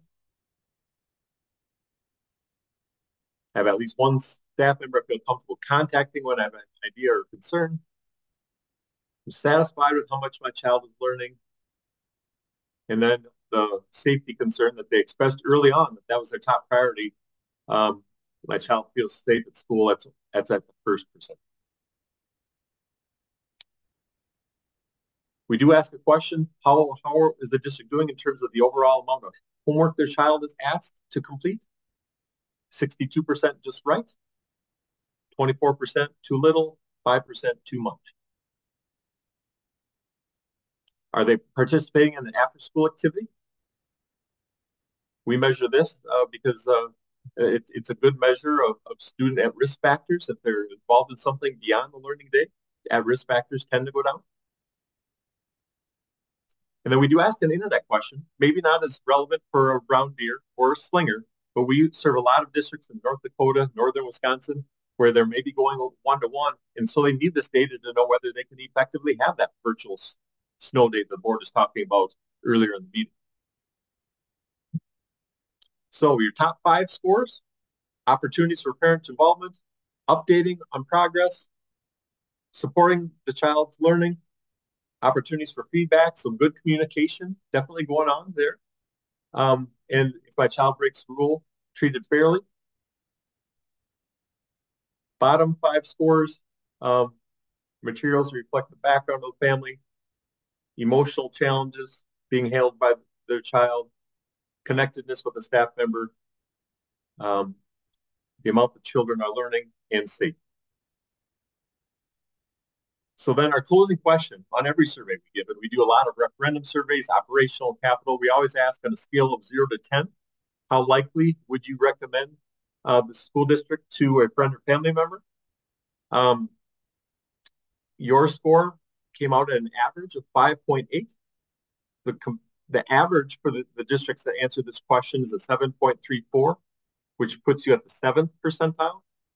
One thing I will point out though, as I talked about earlier, one of the reasons we take away that opportunity for if they're not sure to score it, in this scale, we do allow them to be neutral. 30% of respondents didn't have an opinion either way. They just chose that neutral score. So 3 out of 10 are just, they're not extremely likely, not extremely unlikely. They're just neutral. You have a lot of satisfied people giving you 7s, 8s, 9s, and 10s. You're hurt dramatically by that neutral score. People that just didn't have a stance either way. So that's your parent report. Are there any questions about the summary of findings?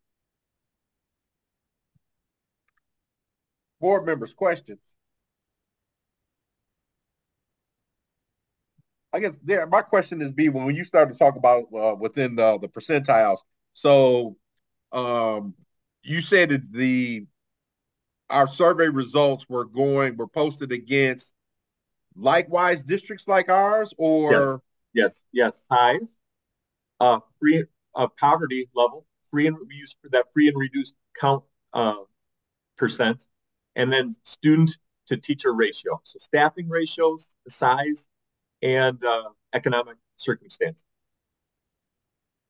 And were these all Wisconsin area schools, or was this nationwide? Typically what our server is intuitive, and so it tries to sort you with Midwestern schools so that they're under the same regulations, same rules. We do have a presence in Minnesota, but I would tell you 80% of our business is in Wisconsin. It's never going to pull you out and compare you to, we have an account in a district in New York City. We have an account in Dallas, Texas. Those are very large districts, and you're not going to be compared to those. You're going to be compared to districts throughout the Midwest, mainly in Wisconsin. Yes. Wisconsin, Minnesota, Illinois. All right. Board members, questions? And I can take more questions. Also at the end of the staff presentation as well. Was there a question there? I'm sorry. Yeah, there is a question. So I know you administered this survey probably a few weeks ago. How often would you suggest, or? Oh, great question. Yeah. Yeah. So go ahead. Yeah. We administered it in early October, which philosophically, I would tell districts either October or March or April, either at the start of the year, before that you got the year too far in, because if you give it in October, you take the feedback and you can do something about it that school year. You can take these findings and do something second semester. The other philosophy is get the year under their belt, ask them in March, April, take the findings into your summer planning, work on it over the summer to kick off the school year based on those findings. I would tell you probably 60% of our districts do the March-April approach, and 30 to 40% do the September-October approach, where they can make changes within the findings of that same school year. Neither right or wrong, but what I would tell you is always do it at the same time so that they're in the same mindset year after year. And I would tell you no more than once a year. And that would be my suggestion. We had an account that just launched their survey today in Colorado Springs, and they want to do it every 4 months, maybe every 6. And we've discouraged that because just listen to the year agenda tonight. There are so many things that you as a board, your administrators are balancing. It's hard to make meaningful change in a matter of a few months. I suppose we could collect a fee from them and administer a second survey they send that same year, but the data's not going to move much because it takes time to get those changes in place. We'd rather see them wait and do it once a year. And the nice thing is, I know you're going to have some leadership changes, and Monica and I have talked about that. But next year, what I'll be able to present to you, if we give it the same time, longitudinal data, I'll show you those same scores and tell you where you've grown, and based on where you were this year compared to where you are next year at this very same time. And then we don't worry so much about comparing you to those other districts. We compare Brown Deer against Brown Deer in terms of growth and trying to get better. Not so unlike the Act 20 things you're talking about. This is the progress monitoring tool for the board on how the parents are feeling and how the staff are feeling. Awesome. Thank you for that. You bet. I'm going to share my staff report then. Can I just ask one quick question, Darren, before you move forward with that? By all means, you bet. I was just wondering, can you help me maybe understand how you determined what the top 5 scores and the bottom 5 scores were? Which one of the columns, or is there a combination of all columns that helped you determine that? I was kind of surprised that I didn't see bullying. Us addressing bullying was at 56% only, but that was not in the bottom 5. And so then nor how clean our facilities are was at 96%, but that wasn't in the top 5. Can you help me understand that just a little bit, please? I go by the percentile comparison column. Now, we don't have to. We could go by the percent that agree or strongly agree. We could go by the average score, or we could do the percentile compared to others. Okay. I arbitrarily, on behalf, after talking with Monica, we went with the percentile as compared to others because, for example, some things are always going to score kind of low. Like when you talk to parents about bullying, that almost always ends up being something that parents are worried about. And we can't even agree on what we define bullying to be, but that's just one. I always feel like, okay, bullying's a problem. So we want to put that score in context by using that comparison percentile. Some of our districts have said, no, I want to go by average score, and that's fine. But if you go by average score, then you don't really know, some things you'll see on the staff report, some areas like pay scale. I was the opening speaker for a district in Minnesota this fall where they wanted to kick off the year sharing their data from the spring and what changes they're going to make this school year based on the data. Pay scales typically are never glowing. So you need that percentile. They're in the top 77% of pay scale, satisfaction with employee pay scale, even though they're only at a 3.26. Because generally speaking, that just scores lower because no one's saying, absolutely, you're paying me too much, I'm going to give some money back. That's just not an area that some areas just always score poorly.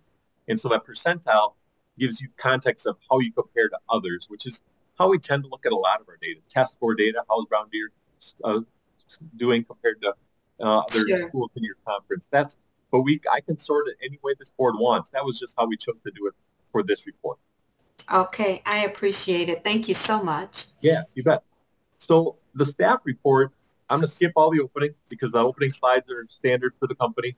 We'll hop right to, you had 128 employees take the survey for a 48% participation rate. I will tell you that is quite low compared to our company norm. Our company norm is 70, so your response rate was 48%. Still, 128 respondents, that it is reliable. I would just like to see more engagement from the staff. You're taking the time to ask them questions. I would love to see more. This is your distribution of responses, what buildings that they work at or what sites. This is the position that they hold, 56% classroom teachers, 13% support staff, 8% educational specialists, 9% administration. This is your years of experience, which gives you some data to look at. 40% of those that took the survey are in their first year or two, and on down. Again, here are your summary indexes. Just like we had summary indexes for the parents, here are your summary indexes using the same process. All the questions feed into one of these 5 areas for employees.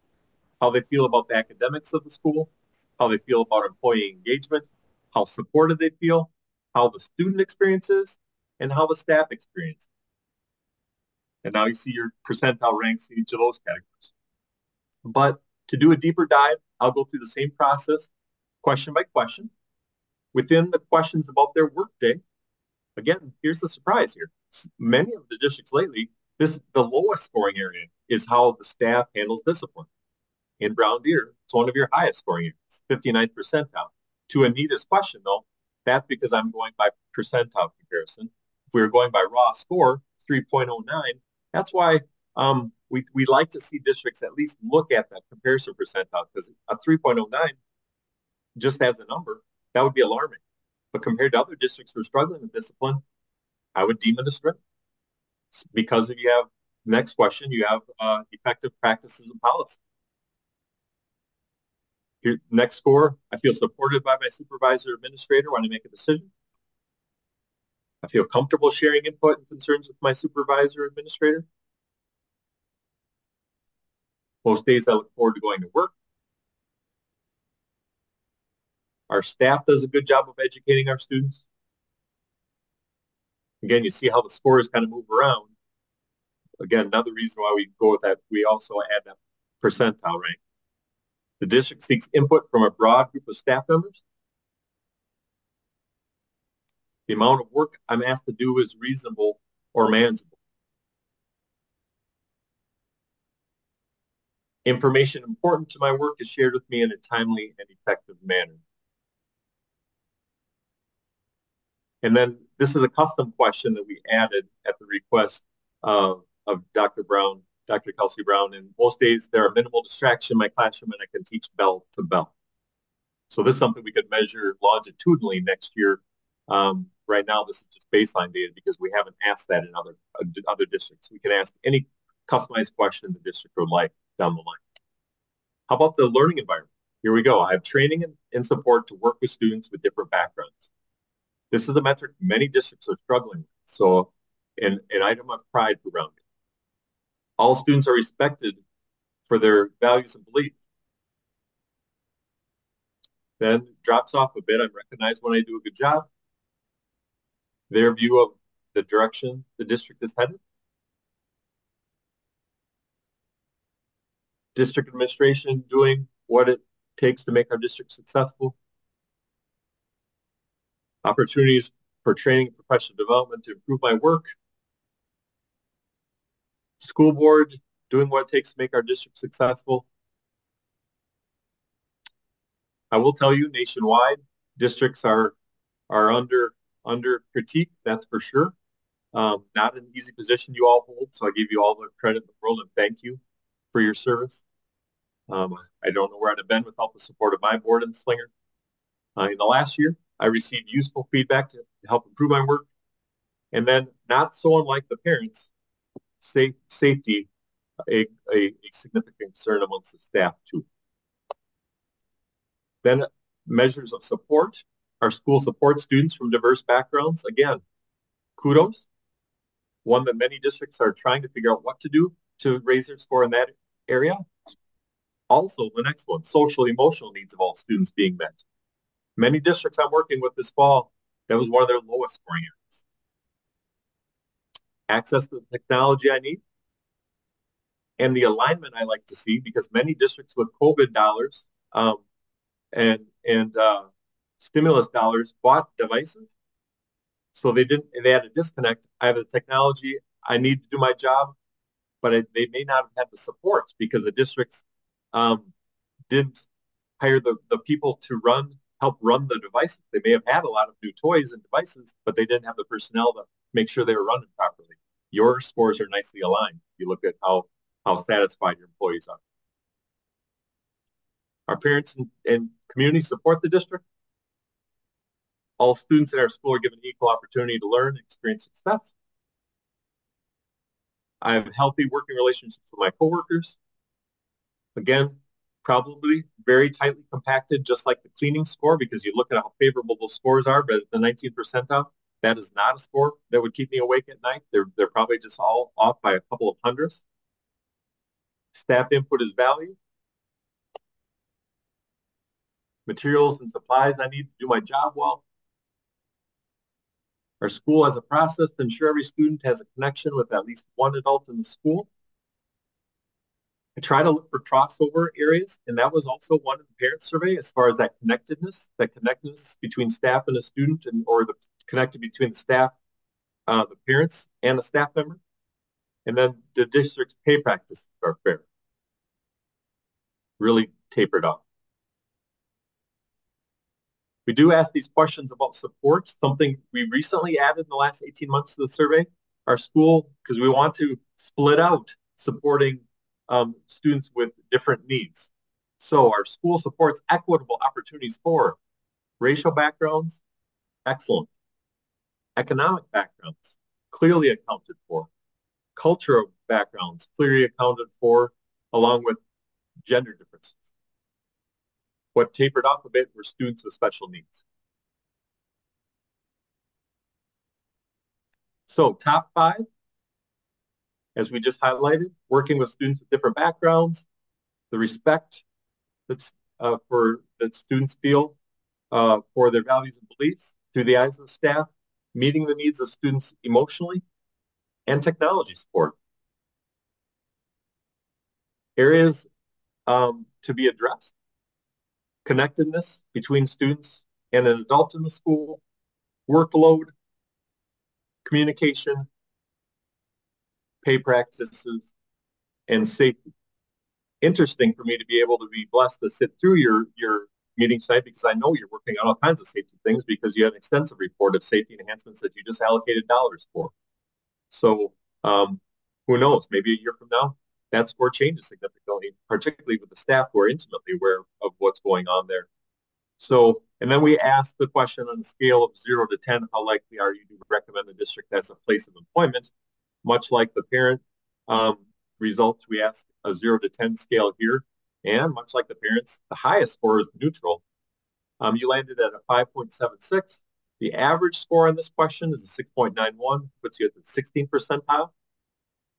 Again, but after the neutral score, some top heavy scores there too. I mean, 13% 7, 11% to 9. I'm definitely happier seeing that than having double digits down at the 0s, 1s, and 2. Again, hurt by that neutral score where people didn't take a stance either way. So again, I know that was a lot. I try to walk that thin line between just rushing, but also having you see your data and get a snapshot of the data. Any questions you have for me about that staff report? Board members, questions?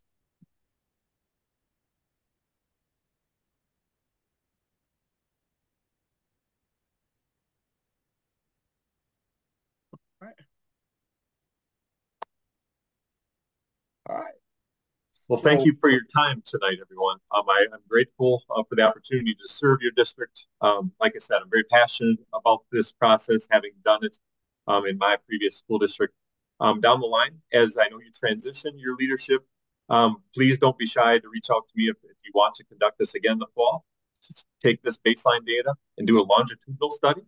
Once you as a leadership team and a board decide what the priority areas are, the only advice I would leave you is this. Don't try to fix everything at once. Pick a couple priority areas, particularly if they're crossover areas between the staff and the parents. I would say safety, I would say connectedness, parent to staff connections, student to staff connections, things like that. If you try to do 5 or 7 things at once, it's hard to do anything well when you got that many moving targets. So pick a couple core areas that will be most impactful, and I'd be honored to come back and we'll conduct the process again for you next fall.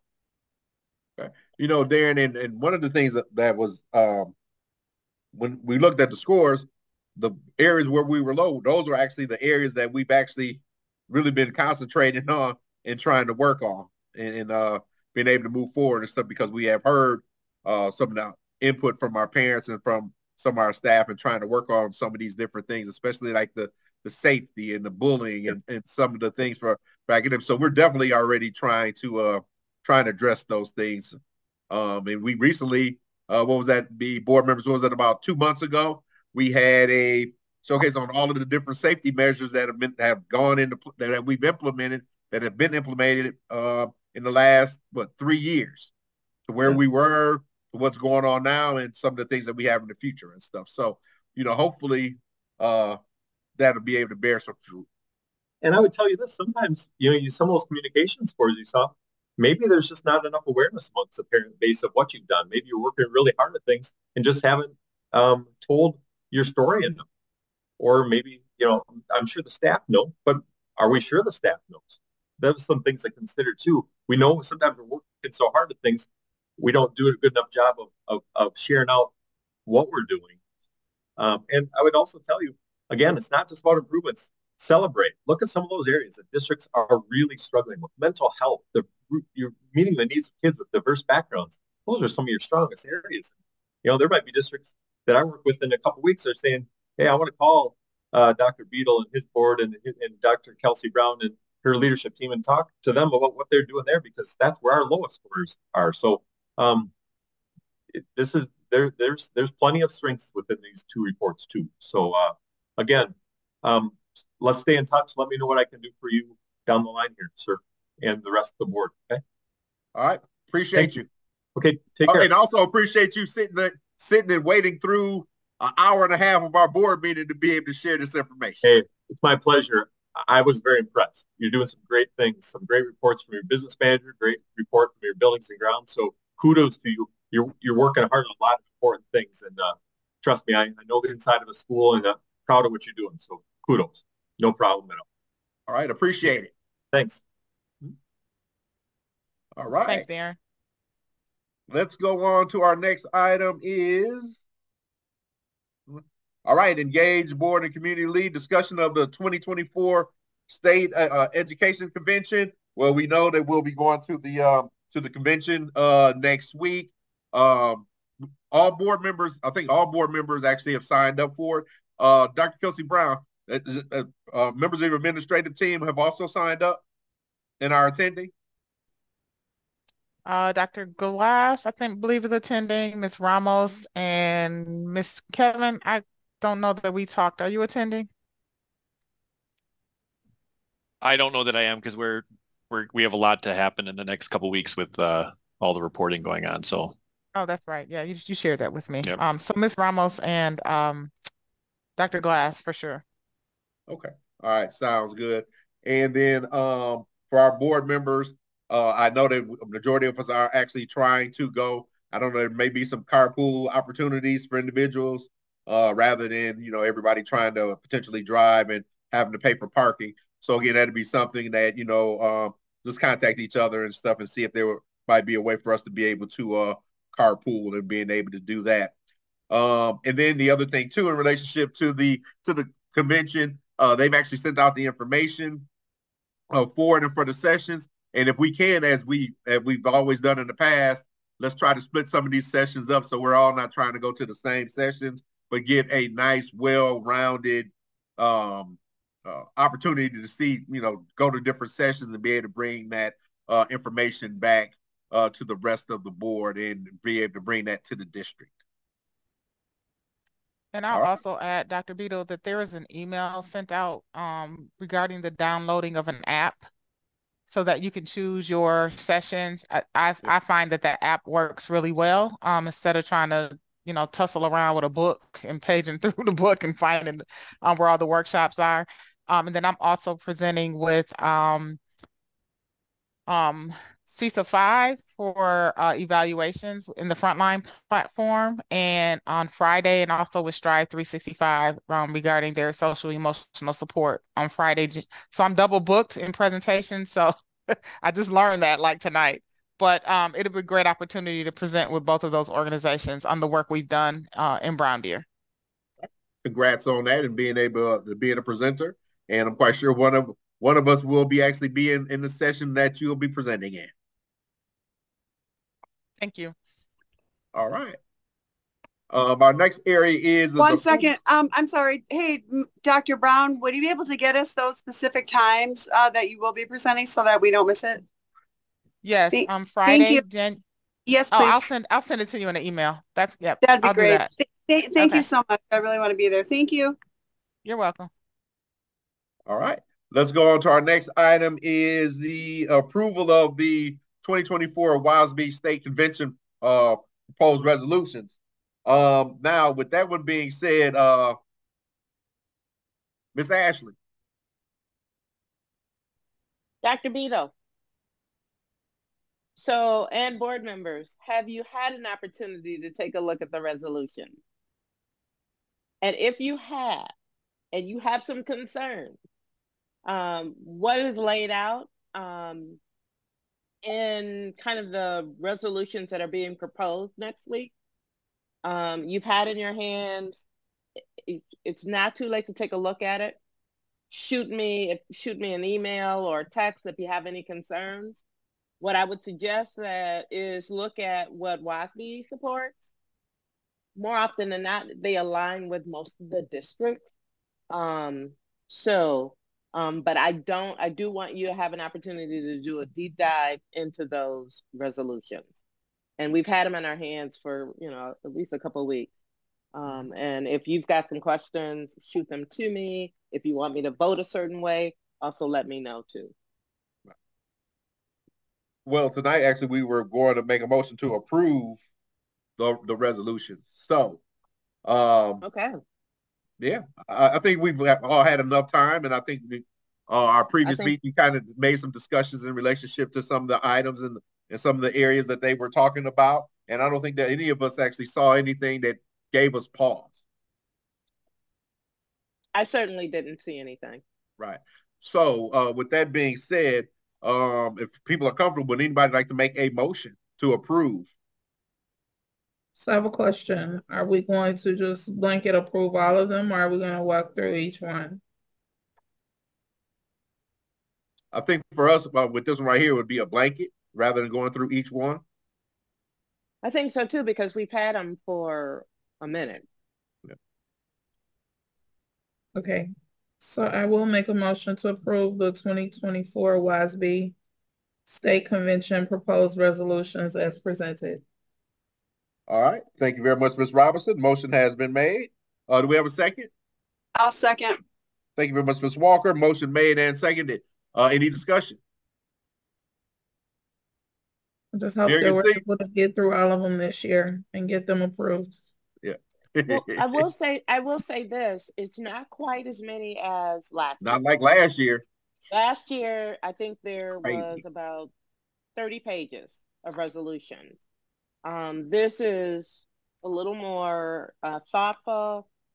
So I do not think that we will be leaving that session without voting on each of the resolutions that are being proposed.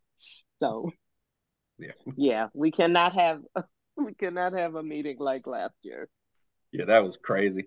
So, and again, Felita, thank you so much for doing it. So with that being said, we had a motion and a second.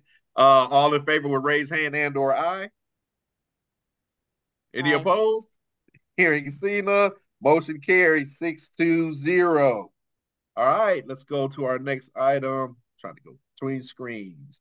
All right, closing the Achievement Gap Board Symposium, March 6th. Is that Dr. Kelsey Brown? Yes, it's just a reminder now that we're in 2024 to mark your calendars for the March 6th CAGC Board Symposium.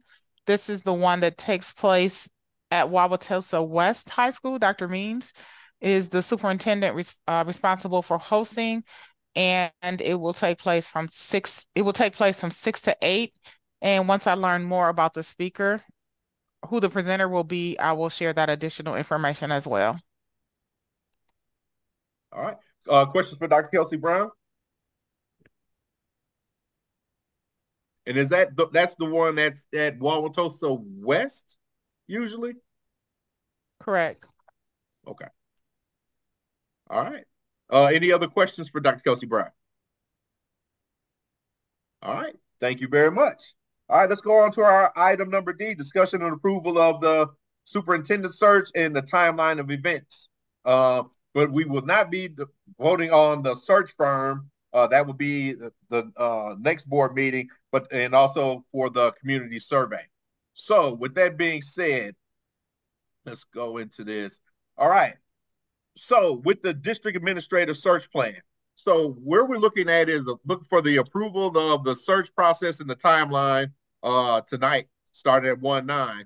And if we are able to approve that, then with the community survey, we'll open up on the 10th, and it'll go out through our constant contact to all of our parents, to staff, and to community members. We'll do the job blast on social media, and the press release will go out tomorrow as well too. So the survey blast will go out to on Sky Alert, social media, the weeks of 1/8, 1/15, and 1/22. The community survey will go out starting tomorrow if approved, and we will close it on the 22nd. The community survey will actually be doing that through SurveyMonkey, so we'll be able to have the results for that as they come in. The weekend vacancy posting, the posting for it through WASB and through WSLC career options will be posted, and that will also close on the 22nd. The survey results and the application review will be on the 28th. And then candidate selection for primary one-way virtual interviews using Spark Hire. Now, Spark Hire is the virtual system to where we have questions and we have candidates that are picked, are chosen, are selected. They will answer questions through video chat, and then the group will be able to see the video and be able to score and be able to rate that, and then move candidates forward into the process. So in February, the Spark Hire interviews are completed and closed the week of February 5th. The Spark Hire board member review selection 2/12, and the in-person interviews and stuff would try to start the week of 2/12, and with the second round of candidate selections going on the week of February 19th. And then we will be able to do that. And then on the week of the 26th, the community invocation for candidate presentations and stuff. So that's where we'll have the community be able to come in and meet with candidates. Then we get into March. We'll start to do the final interviews, the week of March 4th, the presentations, the March 11th.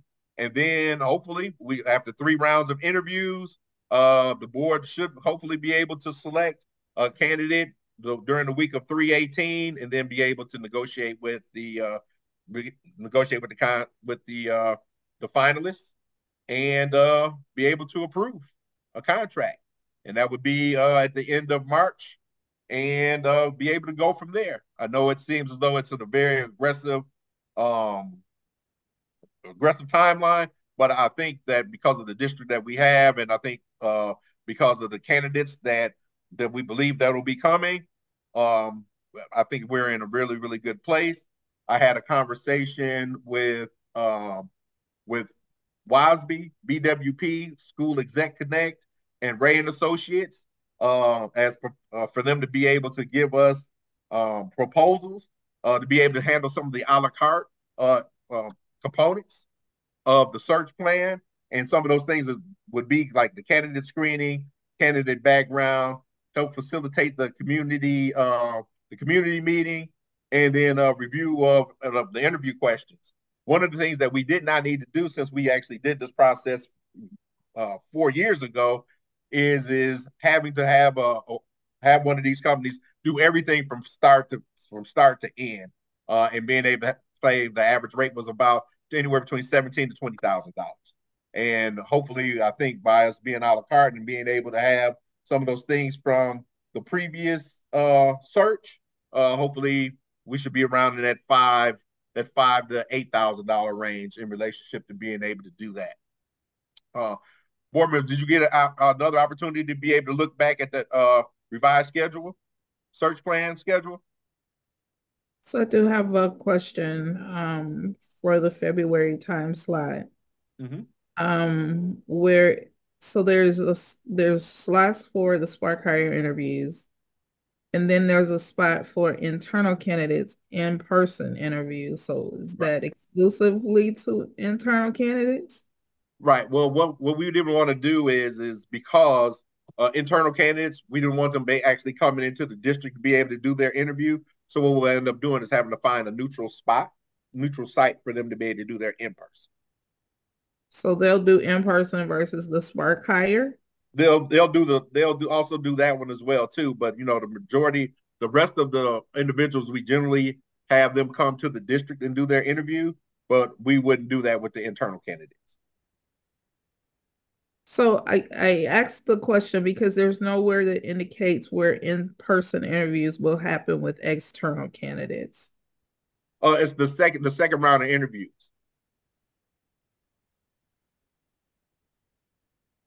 Okay. I would like second and third round of interviews. The first round of interviews will be the virtual interviews, and the second and third round would be in person. Okay, so there needs to be some distinction there to indicate that whatever line is equivalent to the internal candidates would be for the external candidates. Okay.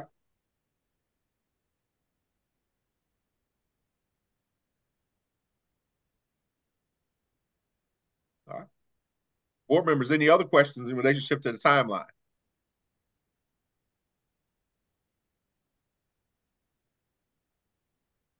All right. Would someone like to make a motion to approve the timeline? Dr. Beto, I'll make a motion to approve the new superintendent search timeline of events as presented. All right. Thank you very much, Ms. Zick. Motion has been made. Do we have a second? Dr. Beto, I will second. Thank you very much, Ms. Peterson. Motion made and seconded. Any other discussion? Hearing and seeing none, all in favor, raise hand and/or aye. Any opposed? Hearing and seeing none, all right. Motion carries 6-0. So we will be making sure that the posting and everything goes out. And then the second part is a motion to approve the community survey. Now, the community survey that'll be going out is the survey that was that we used previously to be able to ask our staff, our students, and community members what they would look for, what they would like in relationship to characteristics of a superintendent for the district. And that would actually go out tomorrow as well, too, if approved by the board. And then, like I said before, it'll be going through SurveyMonkey, and it will close on the 22nd. And we'll be able to share the results on the 29th and be able to go through those results on the 29th. Hence, that'll be able to help us with our candidate questions.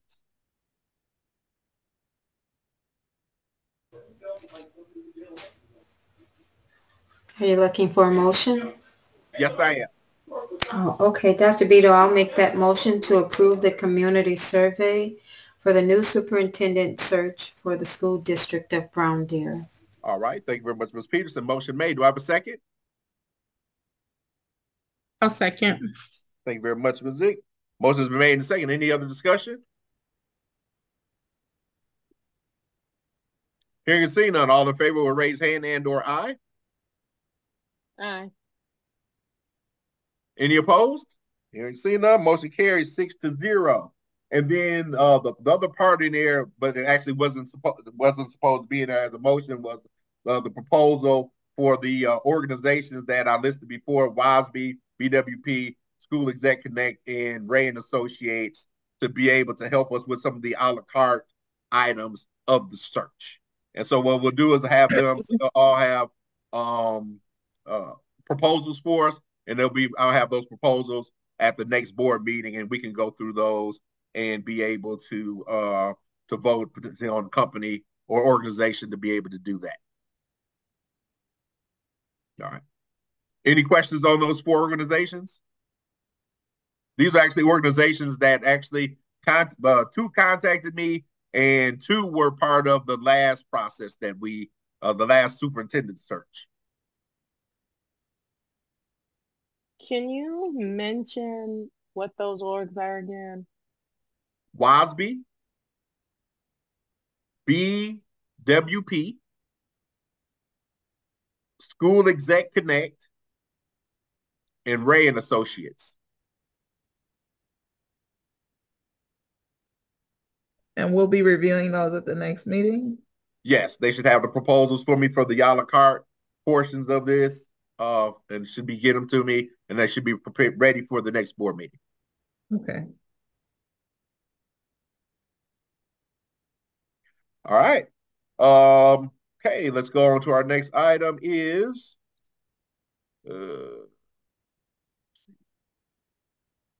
okay, our next item is our spring election update. Okay, well, this evening we had our drawing of lots for our individuals that have applied to become District of Brown Deer School Board members. So of course, you know, we have three spots to be run for, and we have 3 candidates that are running. So there is no need for primary. They'll just go to the general election. And the individuals that have applied are Lita Daniels Ashley, who will be an incumbent, being able to do that. Sharonda Farrington and Michael Goodwin are the 3 candidates for the District of Brown Deer. So you will be seeing their names on the ballots. And I think we did that this evening at 5:45 and did that and stuff. And so, you know, we are looking forward to them being able to talk about reasons why they would be great school board members and being able to continue and being able to share that information with the community. So we're just glad to be able to have individuals that were willing to be able to take their time to be able to serve. All right. And next is our approval of the Neola policy revisions, our second reading.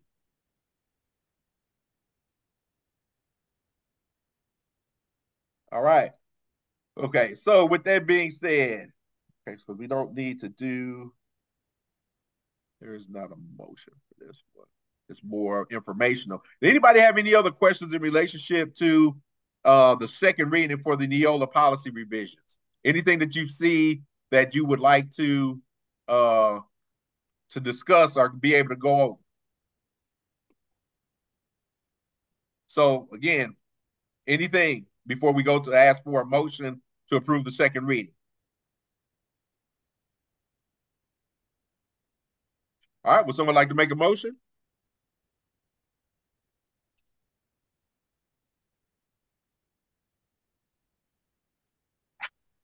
Dr. Beto.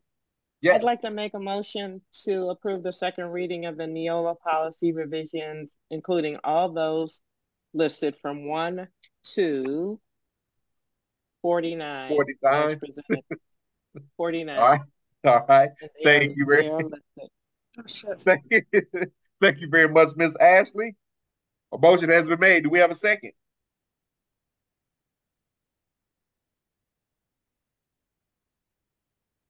I think Lisa is raising her hand. Oh, okay. I had to switch back screen. All right, thank you very much, Ms. Walker. Motion has been made and seconded. Any discussion? Only I'm gonna say is that Lisa's only was at 49 before, will we be in the 70s? So not quite as many. So all in favor with raise hand and or aye? All right, motion carries 6-0 for the second reading. All right, let's go to our next okay,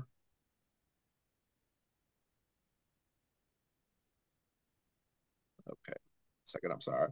And then since we are in a virtual mode, we cannot go into closed session. So what we need to do as a board is we're going to have to decide when we're going to be able to try to do that closed session because of district administrator eval and personnel issues, personnel matters.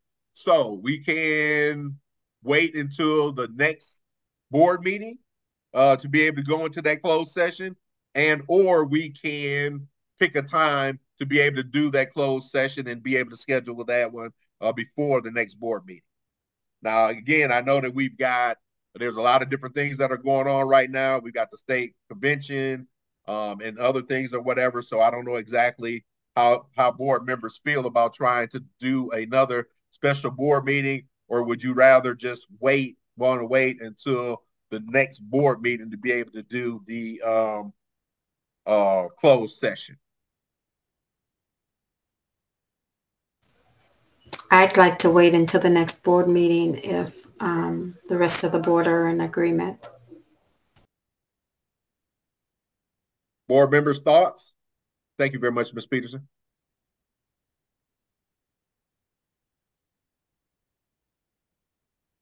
All right. Well, I think what we'll do then, since one person made a suggestion and, everyone's a little quiet, why don't we say that, we'll wait until we'll do that closed session at the next board meeting.